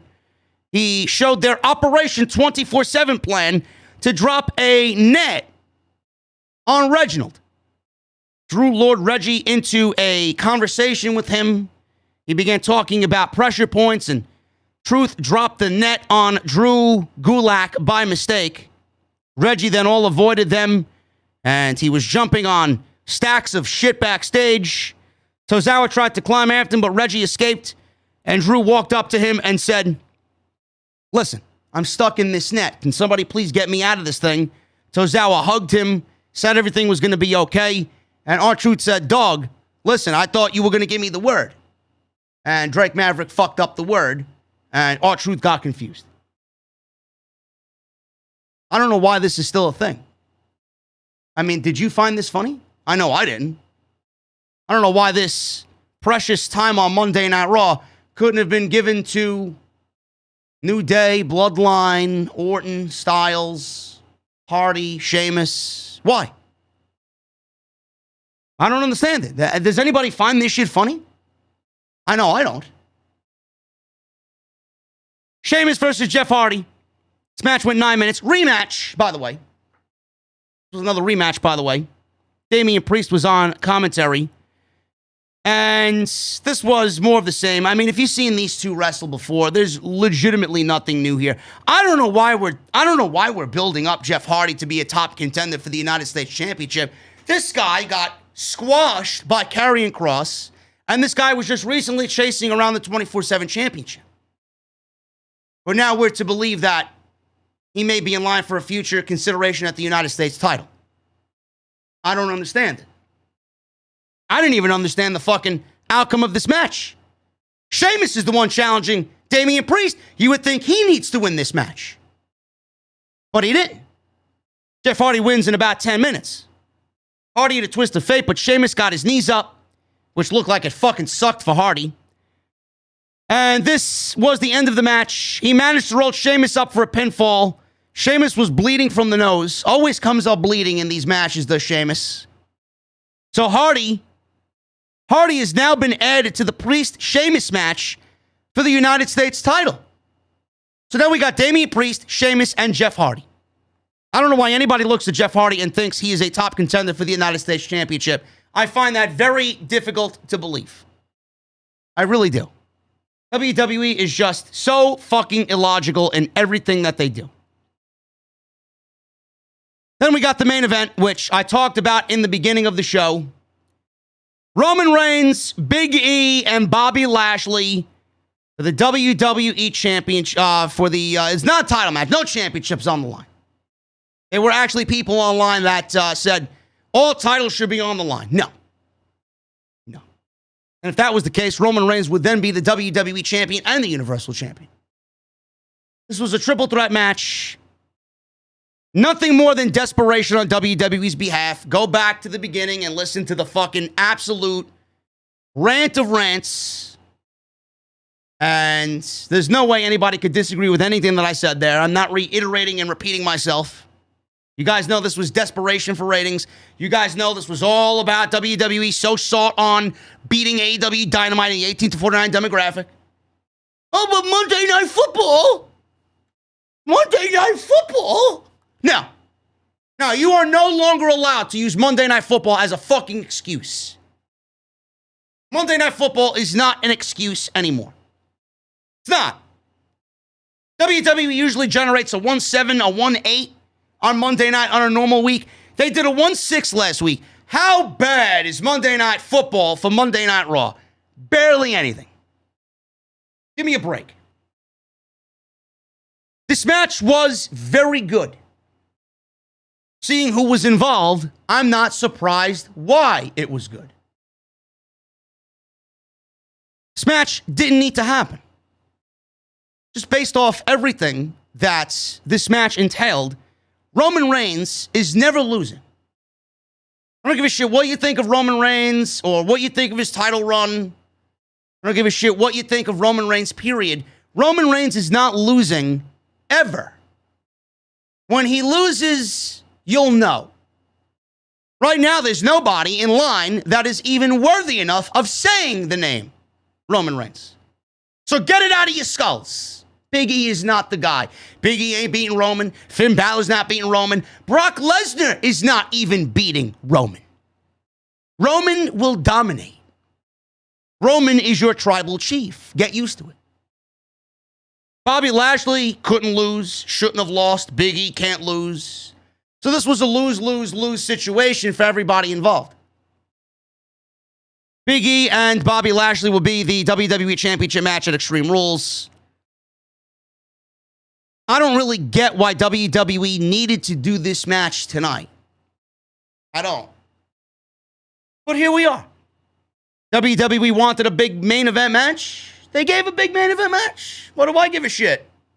I know it didn't make any sense. You know it didn't make any sense. You know it was fucking wasted on Monday night for absolutely no reason. Just like Big E's title victory last week was wasted for absolutely no reason and got the lowest rating since WWE went back to full attendance since leaving the Thunderdome. Yes, it was great, but who gave a shit? Nobody. The marks on social media gave a shit. The people that fucking called me racist gave a shit. Oh, JD doesn't want a black man being the WWE champion. You do realize that I've advocated for Bobby Lashley to keep the WWE champion and Big E beat another black man as WWE champion. So how the fuck am I racist? Had to deal with a ton of shit this week. A ton of shit. It should not have happened. This should not have happened. WWE is hot shot booking. They're hot shot booking. Get this guy out of the chat. Some nuts, get the fuck out of the chat. Get him out. I'll show your fucking sister my nuts. Get the fuck out of the chat. I shouldn't be talking. I got 2,700 people here watching me for a fucking shit Monday Night Raw review. You're in my chat. I'm sorry. Who owns who? Some nuts. Roman Reigns, Big E, Bobby Lashley. Roman Reigns gets the victory, as he should have. This was a very good match. Reigns was in control of Big E after Lashley and Big E went at it. Reigns decided to just sit back and watch. He hit Big E with a drive-by drop kick. We got a commercial break right at the top. So Roman Reigns was in control. Repeatedly clotheslined Lashley in the corner before hoisting him up on the top turnbuckle. Reigns set up for a superplex, but Big E got underneath him. Did the big Tower of Doom powerbomb spot. We go to a second commercial break. Big E came back in the ring. He was in the middle of this vertical suplex. Reigns was in control of Big E. Big E came back, hit consecutive suplexes on Reigns until Lashley yanked him out of the ring and drove him into the barricade. So Big E went right into the barricade. Lashley gave Reigns a flatliner and a very nice vertical suplex delayed. Went for a cover, got a 2 count. Big E came back in the ring, knocked both men down before hitting them both with a splash. He covered Lashley, got a 2 count. Big E went for a running spear through the ropes, but Reigns got a knee up. Lashley gave Big E a spine buster, but Reigns broke the cover up. Tried for a cover himself. He got a 2 count. Big E ducked the Superman punch, gave Reigns a big ending, but Lashley yanked Big E out of the ring. Lashley gave Big E a choke slam right through the announce table. Lashley tried to spear Reigns, but Reigns hit a Superman punch. He went to cover Lashley. Lashley kicked out. Reigns tried to spear Lashley, but Lashley speared him instead, and Big E just barely broke the cover up. Lashley tried to put Big E in the hurt lock, but Reigns hit a Superman punch on Bobby Lashley. Big E followed by spearing Reigns out of the ring. Big E gave Reigns a big ending, but Lashley hit Big E with the chair. I think everybody at this point was expecting the referee to ring the bell for disqualification, but I'm like, there's no DQ here. It's a triple threat match. There's no DQs in triple threat matches. So Bobby Lashley takes the steel chair and starts destroying Big E with the chair repeatedly across the back. Bobby Lashley not only lost this match, but Bobby Lashley looked like a fucking idiot while losing this match. Bobby Lashley forgot Roman Reigns was behind him because he was obsessed with nailing Big E with this chair right across the back out of anger. So when Bobby Lashley turned around and he was done hitting Big E with the chair, Roman Reigns speared him, pinned Bobby Lashley, 1, 2, 3. Bobby Lashley not only loses, but loses looking like a fucking fool. Ridiculous. I ask everybody again, what did this accomplish? I know I'm going to have some fucking geek in the chat. Oh, it made Big E look strong, as if he could hang next to Roman Reigns. No! It did not! Big E lost. Big E can't hang next to Roman Reigns. Big E will not hang next to Roman Reigns. The only thing Big E is hanging is his fucking wet clothing on the fucking line outside next to Roman Reigns. That's it. That's it.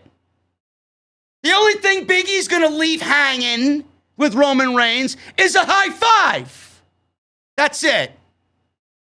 Roman Reigns is not losing. I don't give a shit if you thought Big E looked strong in this match. He lost. This was his first major outing. He got destroyed by Bobby Lashley. Bobby Lashley looked like a fucking idiot for doing so. And Roman Reigns goes to the other show and beats the 2 biggest names on Monday Night Raw. What did this accomplish? Absolutely nothing. So don't use Big E look strong against the Universal Champion in this match, JD.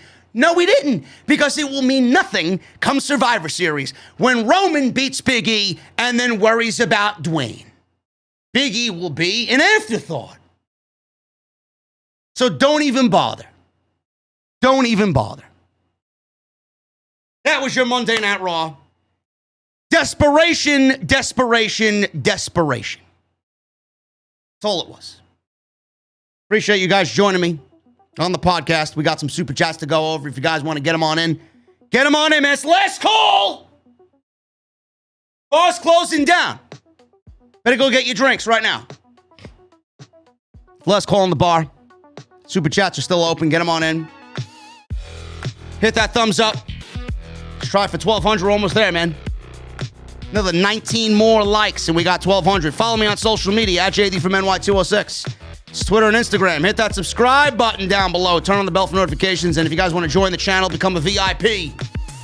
We got some great-looking exclusive emojis coming tomorrow.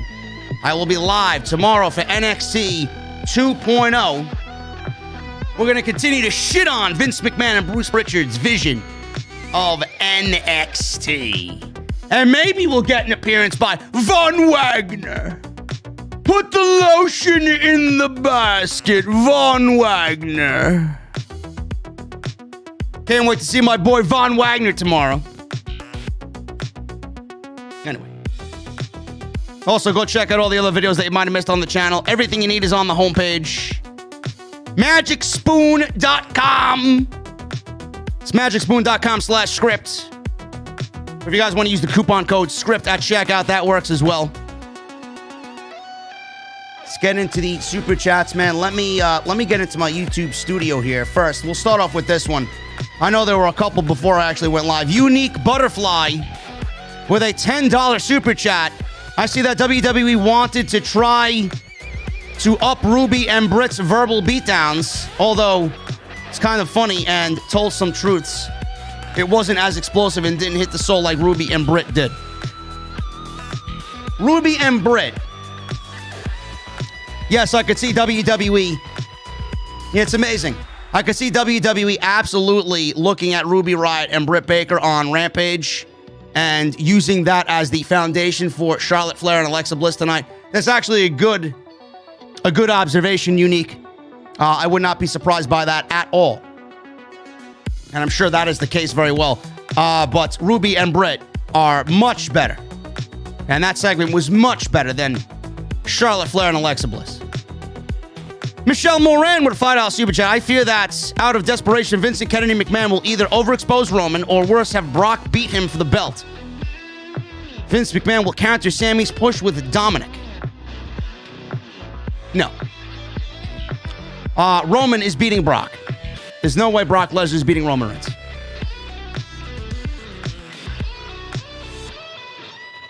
Gavin Deeth with an Australia-mite.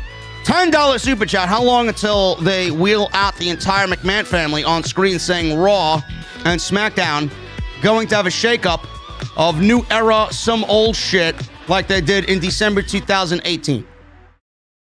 Gavin, I think we are well beyond that. And if that happens, nobody will ever believe them. Nobody. Tony Brown with a $4.99 super chat. JD, what I was trying to say, the women ring attire looked like one-piece bathing suits back in the day. Not anymore. Raw still sucks. OTS for life. I got it now, Tony. I got it now, bro. No need to worry, man. My boy James Lord with a $5 super chat. I want to say thank you to everyone that has donated to the GoFundMe so far. My family is still in awe from the reception that the OTS fam has shown. Anything to help, brother. If you guys want to go support James and his GoFundMe page, man, he's in dire need of some surgery. And if you guys watched my SmackDown post show, go to that post show and you'll see the link in the comment section, man. Go and support James and his GoFundMe. He's got a $5,000 goal. I think the OTS fam brought it up to about $1,400. If we can continue building upon that, man, I'd be forever grateful to you guys. So please go and check that out. And anytime, James. Anytime, brother. Unique Butterfly with a $10 super chat. I see that WWE wants to try to up Ruby and Britt's verbal beatdowns. I just read this. Yes, Unique. Yes, that was absolutely the case. I am not surprised by that at all.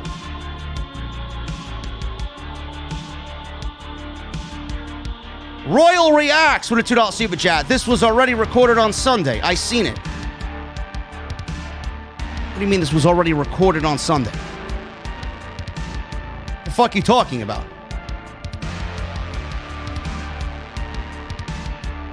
Big E, Bobby Lashley, and Roman Reigns was recorded on Sunday, or are you talking about me? If you're talking about me, listen again.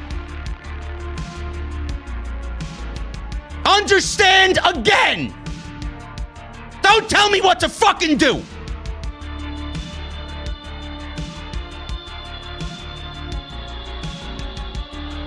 Unique Butterfly with a $10 super chat. The triple threat match was explosive as I knew it would be. I praised the performances of the superstars, but of course it was all to try to take some steam off of the upcoming Grand Slam shows. You get it.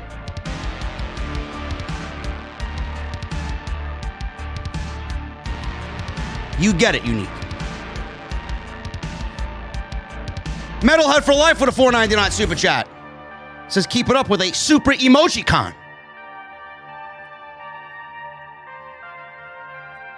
Akachi Ra with a $5 super chat. Can't wait to hear your rant, JD. You are worth every dollar. Thanks for your truth you speak.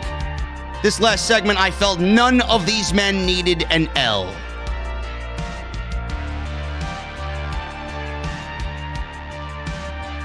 Thank you, Akachi Ra. I appreciate your kind words, brother. The match was not recorded on Sunday, you fucking idiots. The match was live tonight. They've been doing this match at house shows for the last week.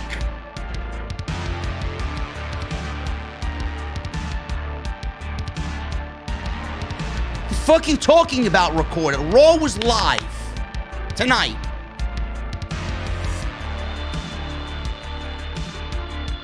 Unique Butterfly with a $2 super chat. Super Brutality, new champs. Yay. Yeah.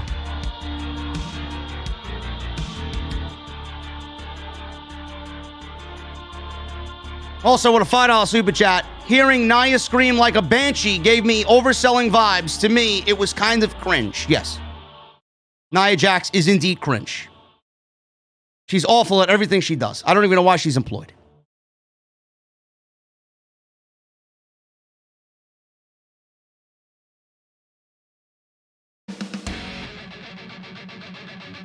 Metalhead for Life with a $4.99 super chat. Thanks for all that you do. OTS for Life. Thank you, Metalhead.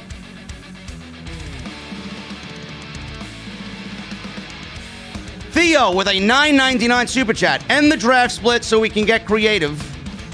But WWE have no creative people working for them. All Braun Strowman dumbfounded. Whee!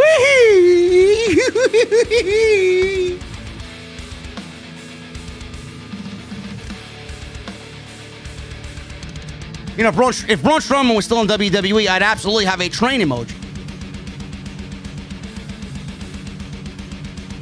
Unique Butterfly with a $5 super chat. Although I am a fan of Roman's work as a heel, I think it's very unfair to have him carry both shows.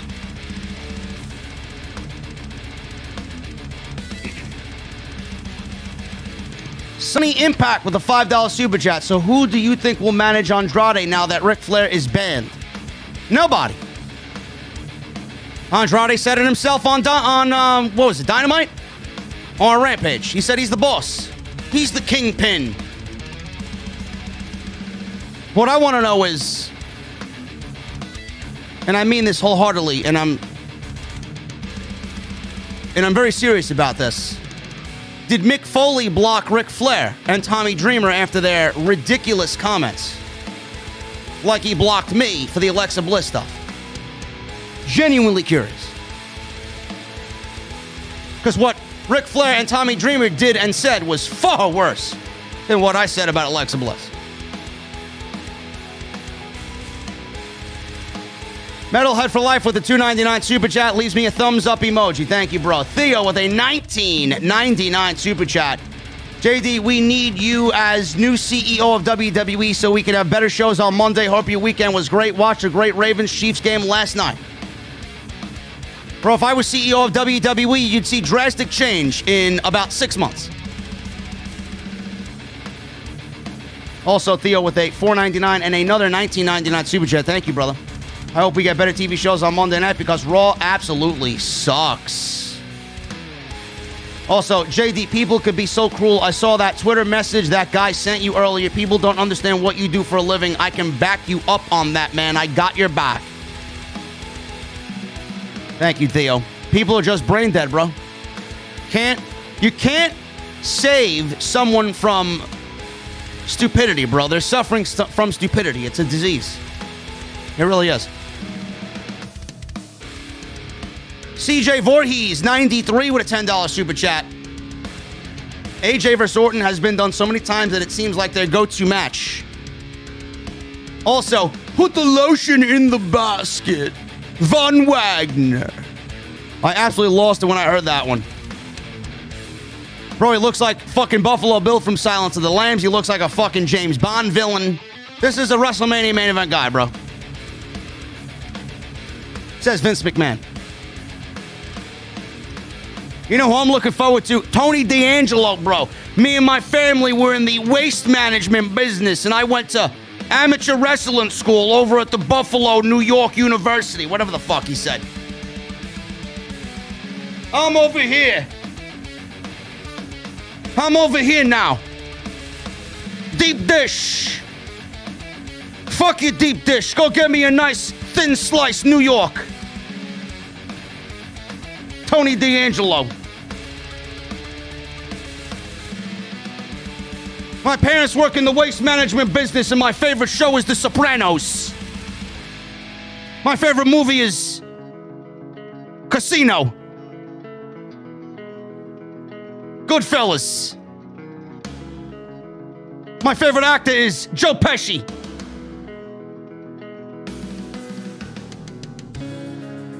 Yeah, Von Wagner goes to the Buffalo Bill University.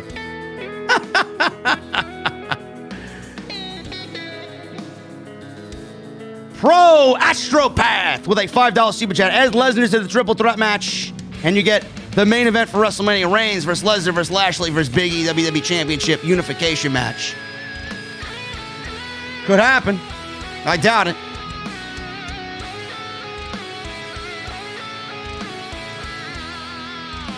Montrell Rather with a $2 super chat. What are your thoughts on the Owen Hart AEW deal? Montrell, I talked about that earlier, brother. My favorite actor is Robert De Niro. Tony D'Angelo. My favorite comedian is Andrew Dice Clay. Oh! You know Andrew Dice Clay, he's from Brooklyn. I'm from Chicago, but I'm trying to be a mafia boss. New York. Yo, if I have a birthday party for my 40th, man, I'm inviting Tony D'Angelo. Brock Lesnar with $2 super chat. Raw sucked. I was home banging Sable with a shooting star. It's great. Thanks, Lesnar. Yo, my name is Tony D'Angelo. I'm going to go to the deli and get some prosciutto. Tony D'Angelo. Yo, my name is Tony D'Angelo. I make homemade mozzarella. My tomato sauce, forget about it, man. My mother loves my sauce. It's better than hers, she said. My sauce is so good, I make your grandmother jealous. Tony D'Angelo.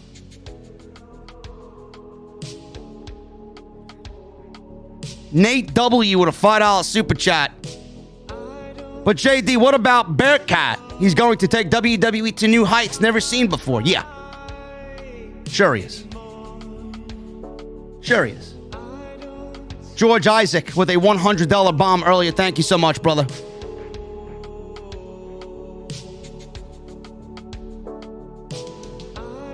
Montrell Rather with a $5 super chat.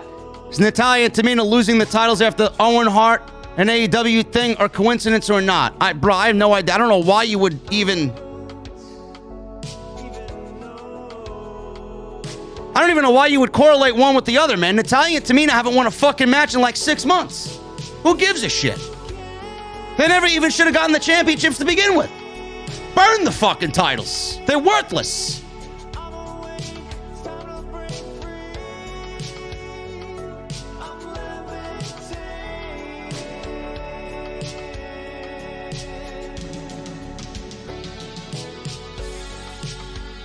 Captain Solo with a $5 super chat.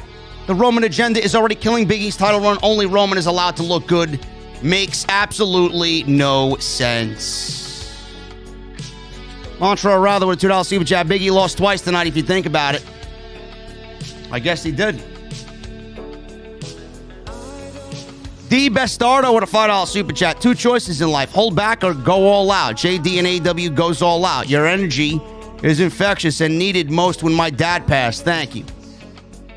I appreciate you, D Bestardo, man.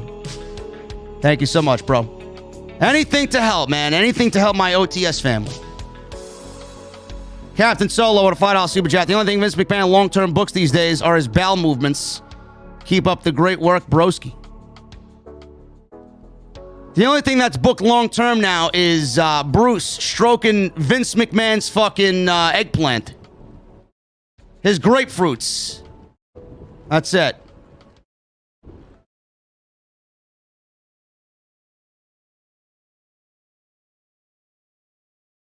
Elias in the woods with a $5 super chat. Where is Elias, by the way?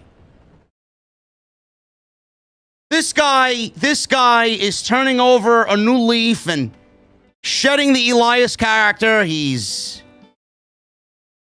with these vignettes, and we haven't seen him in like a month.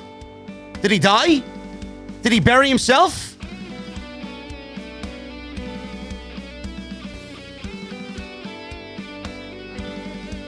I've been lost in the woods for about a month now. Please send a helicopter to rescue me. My white hat is easy to spot, says Elias. Elias in the woods.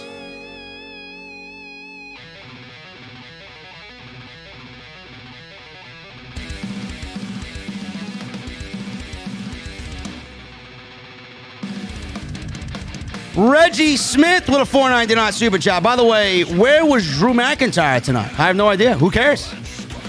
He doesn't need to be on every show. And JD, if you can give us some thoughts on this year's draft, and who do you think is going to SmackDown or Raw? OTS for life. Drew McIntyre is definitely going to SmackDown. I could see AJ Styles going to SmackDown. Other than that, I don't really know, man. I really don't know.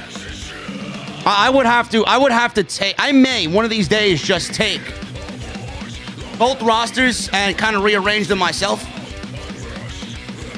You know what my answer is going to be. Merge the fucking rosters and the brand split. Maybe we'll have fun with that on a live stream.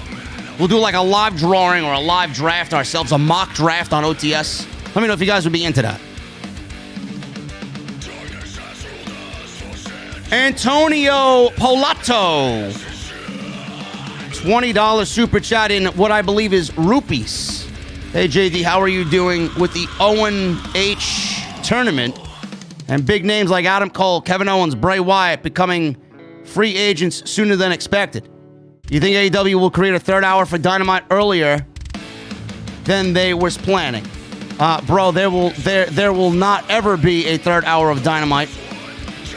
They will only add a second hour to Rampage.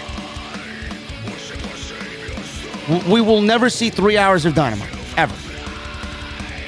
Tony Khan is not about that. Tony Khan knows more than anybody how that third hour is absolutely just killing Monday Night Raw. Killing Monday Night Raw.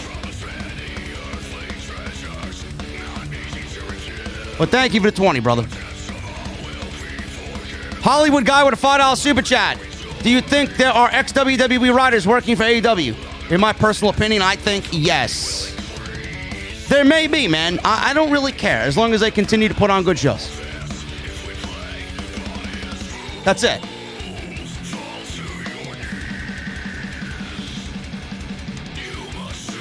Jack Rice.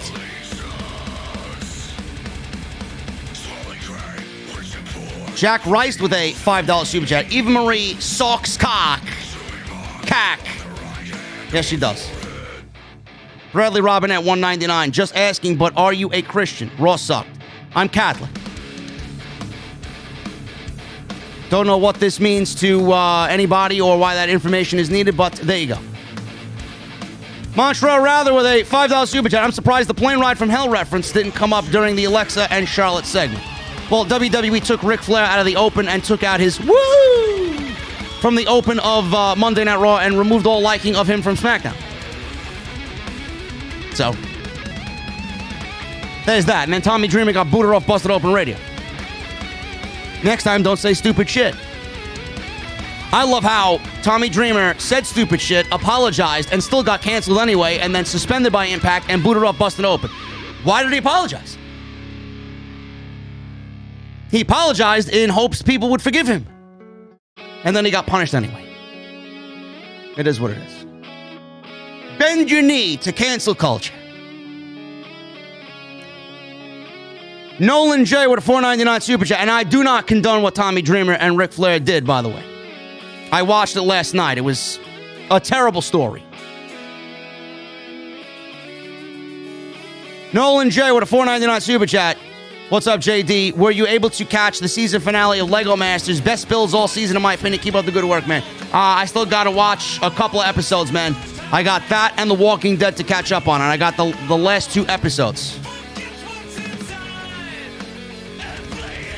And then I'm also watching Holy Moly as well. Holy Moly season finale is next week. I love that show. Ace's Adventures with a $4.99 super chat. Got an abscessed tooth, feel like shit, but fuck it. Still driving 6 hours to the meetup and going to Grand Slam. Can't wait. Cheers, bro. I'll see you there, brother. 2:30. Station House in Forest Hills, right on Austin Street. Issa and I will be there.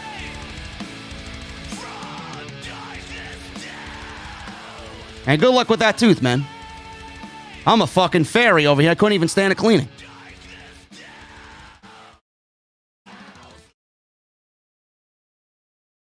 Tommy Dreamer said, boys will be boys, and it's just men being men. And that was the typical behavior back then, which doesn't go and fly these days. It doesn't go and fly any day. Treat women with respect. Shut your fucking mouth. Nobody should be on a fucking airplane swinging their fucking penis around. And nobody should have been drinking 3 fucking carts of alcohol either.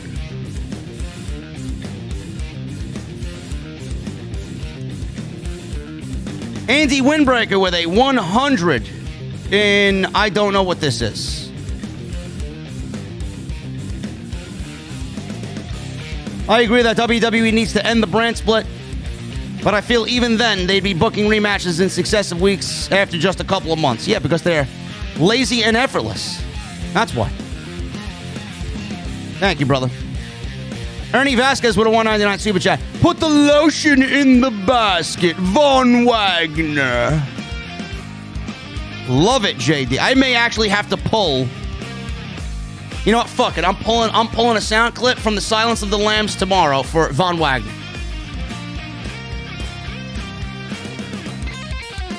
Israel Padilla with a $1 super chat. Put it in the tip jar, bro. I don't need it.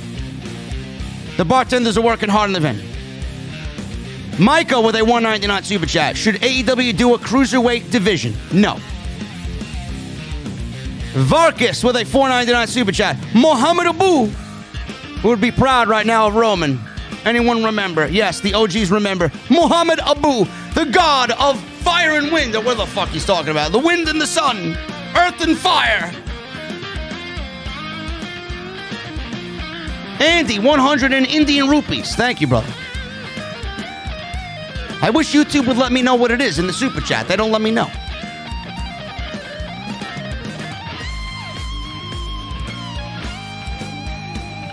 Jeremiah Fagan with a $5 super chat. Do you think Roman will ever add any color to his gear because the red looked nice? Well, he wore the red tonight because he's on Raw. He wears the gold on SmackDown because he's the gold standard. I guess he felt like red tonight. I don't know. Maybe he realized that the golden glove was not really applied tonight. It wasn't used tonight because both guys look like shit. So who really got over? When he wears the gold glove, he knows he's going to get someone over. He didn't wear the gold glove tonight, and both guys look like shit. Man of 1,005 holds with a $5 super chat. I don't want to see Sonya wrestle. WWE should just bury her to Charbot or Lynchburg. have her be safe as GM. I disagree. Brian with a $4.99 super chat. Great as always, JD. My birthday was yesterday. By the way, who do you think is going to win the United States title triple threat? A big push for Jeff, and who will beat Roman? Damian Priest is not losing, and nobody will beat Roman, bro. Roman's going to hold the title until I'm old and gray. James Ellsworth with a $5 super chat. Rank these again. I added more, JD. Raw, SmackDown, NXT, Rampage, Dynamite, Impact, New Japan, Ring of Honor, and NWA.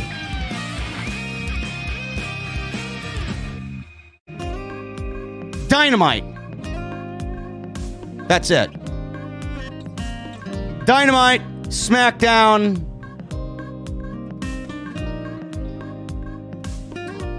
Impact, Ring of Honor, New Japan. Actually, Dynamite, SmackDown, Rampage, Impact, Ring of Honor, New Japan, NWA, NXT, and Raw. Hope that helps. Omega Kong with a $5 super chat. What's the name of the song you were singing to earlier? Song sounds therapeutic. It's probably this one. Red Skies by Dr. Disrespect.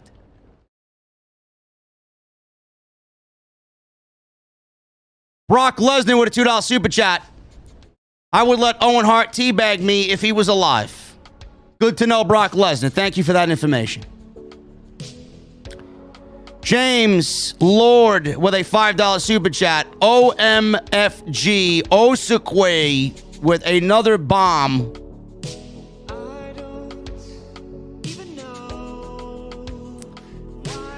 I have to check this. I have to check this, man. I can't even access my email. Fuck, I wanted to see, oh,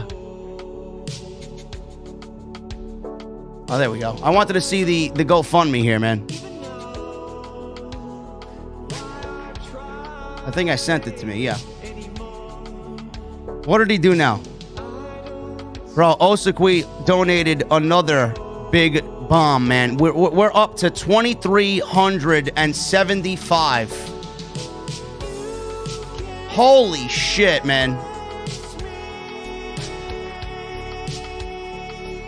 That is absolutely amazing, dude. It really is.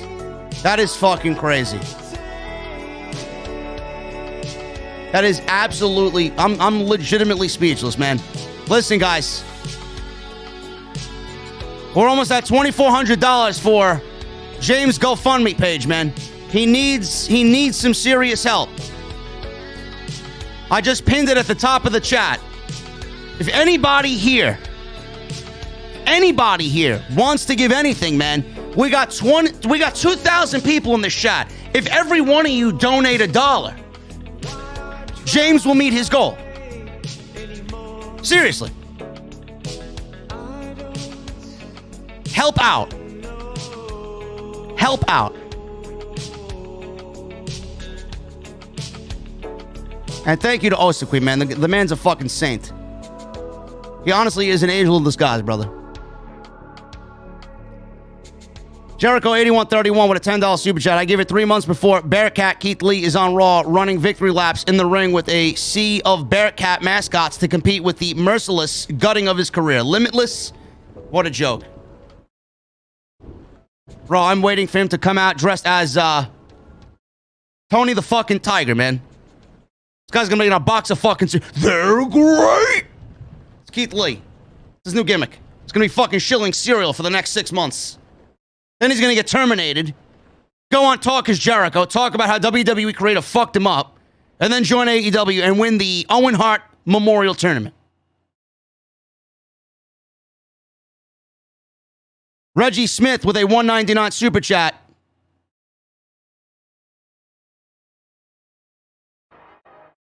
I'm down with the draft on OTS. Hell yeah. LOL.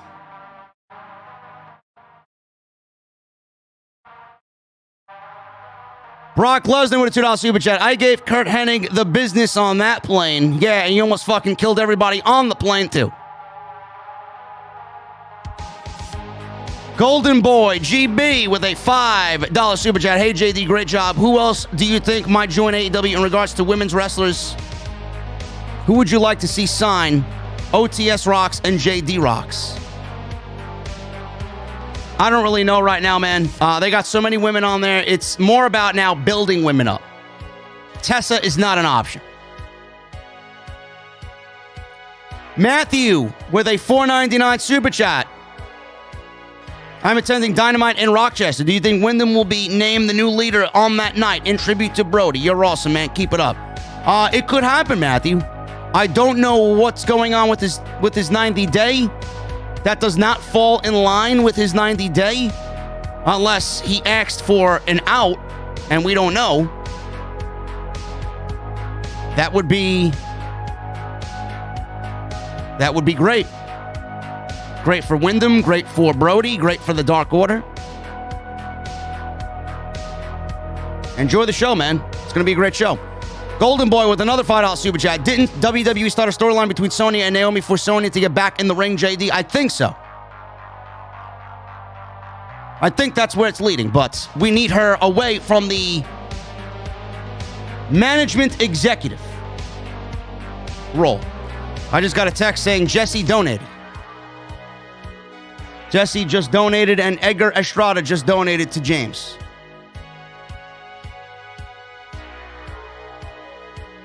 You guys are going to make James very happy, man.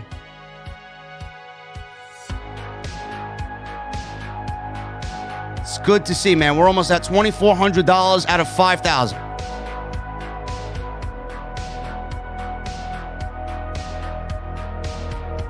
Edgar Estrada with a $50 super chat. Yo, my favorite goon, JD. I got a little extra for you.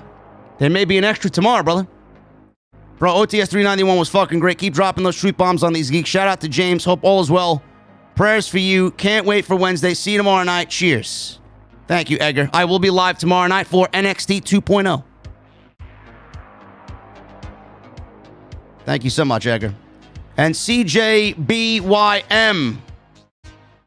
$5 super chat. He says simply, I'm just helping out. Thank you, brother. Every little bit helps out tremendously.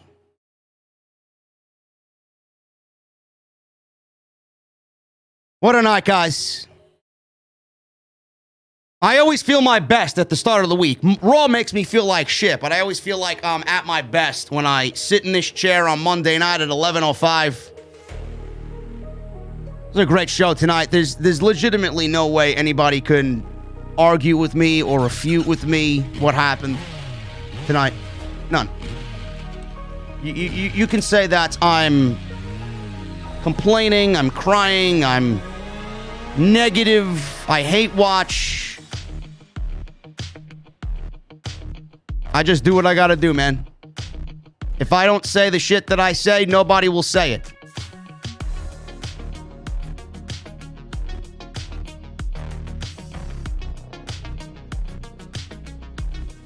Ricardo in the chat. He's an OTS VIP. He says, I just donated a couple of minutes ago to put him over the edge. Goal met. Glad to help.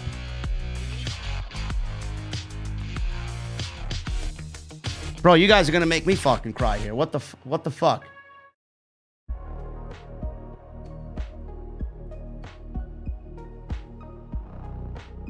It hasn't showed up yet, man. I don't think it's calculated yet, but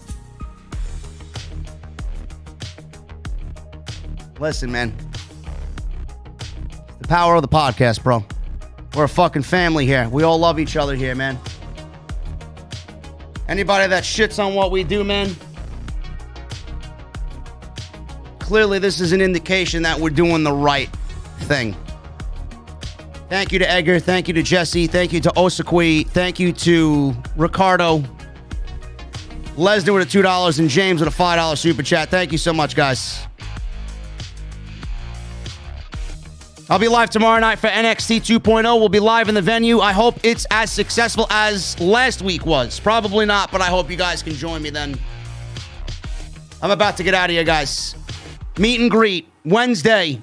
I'll remind you again tomorrow. Forest Hill Station House, Austin Street, 2:30 p.m. Me and Issa will be there.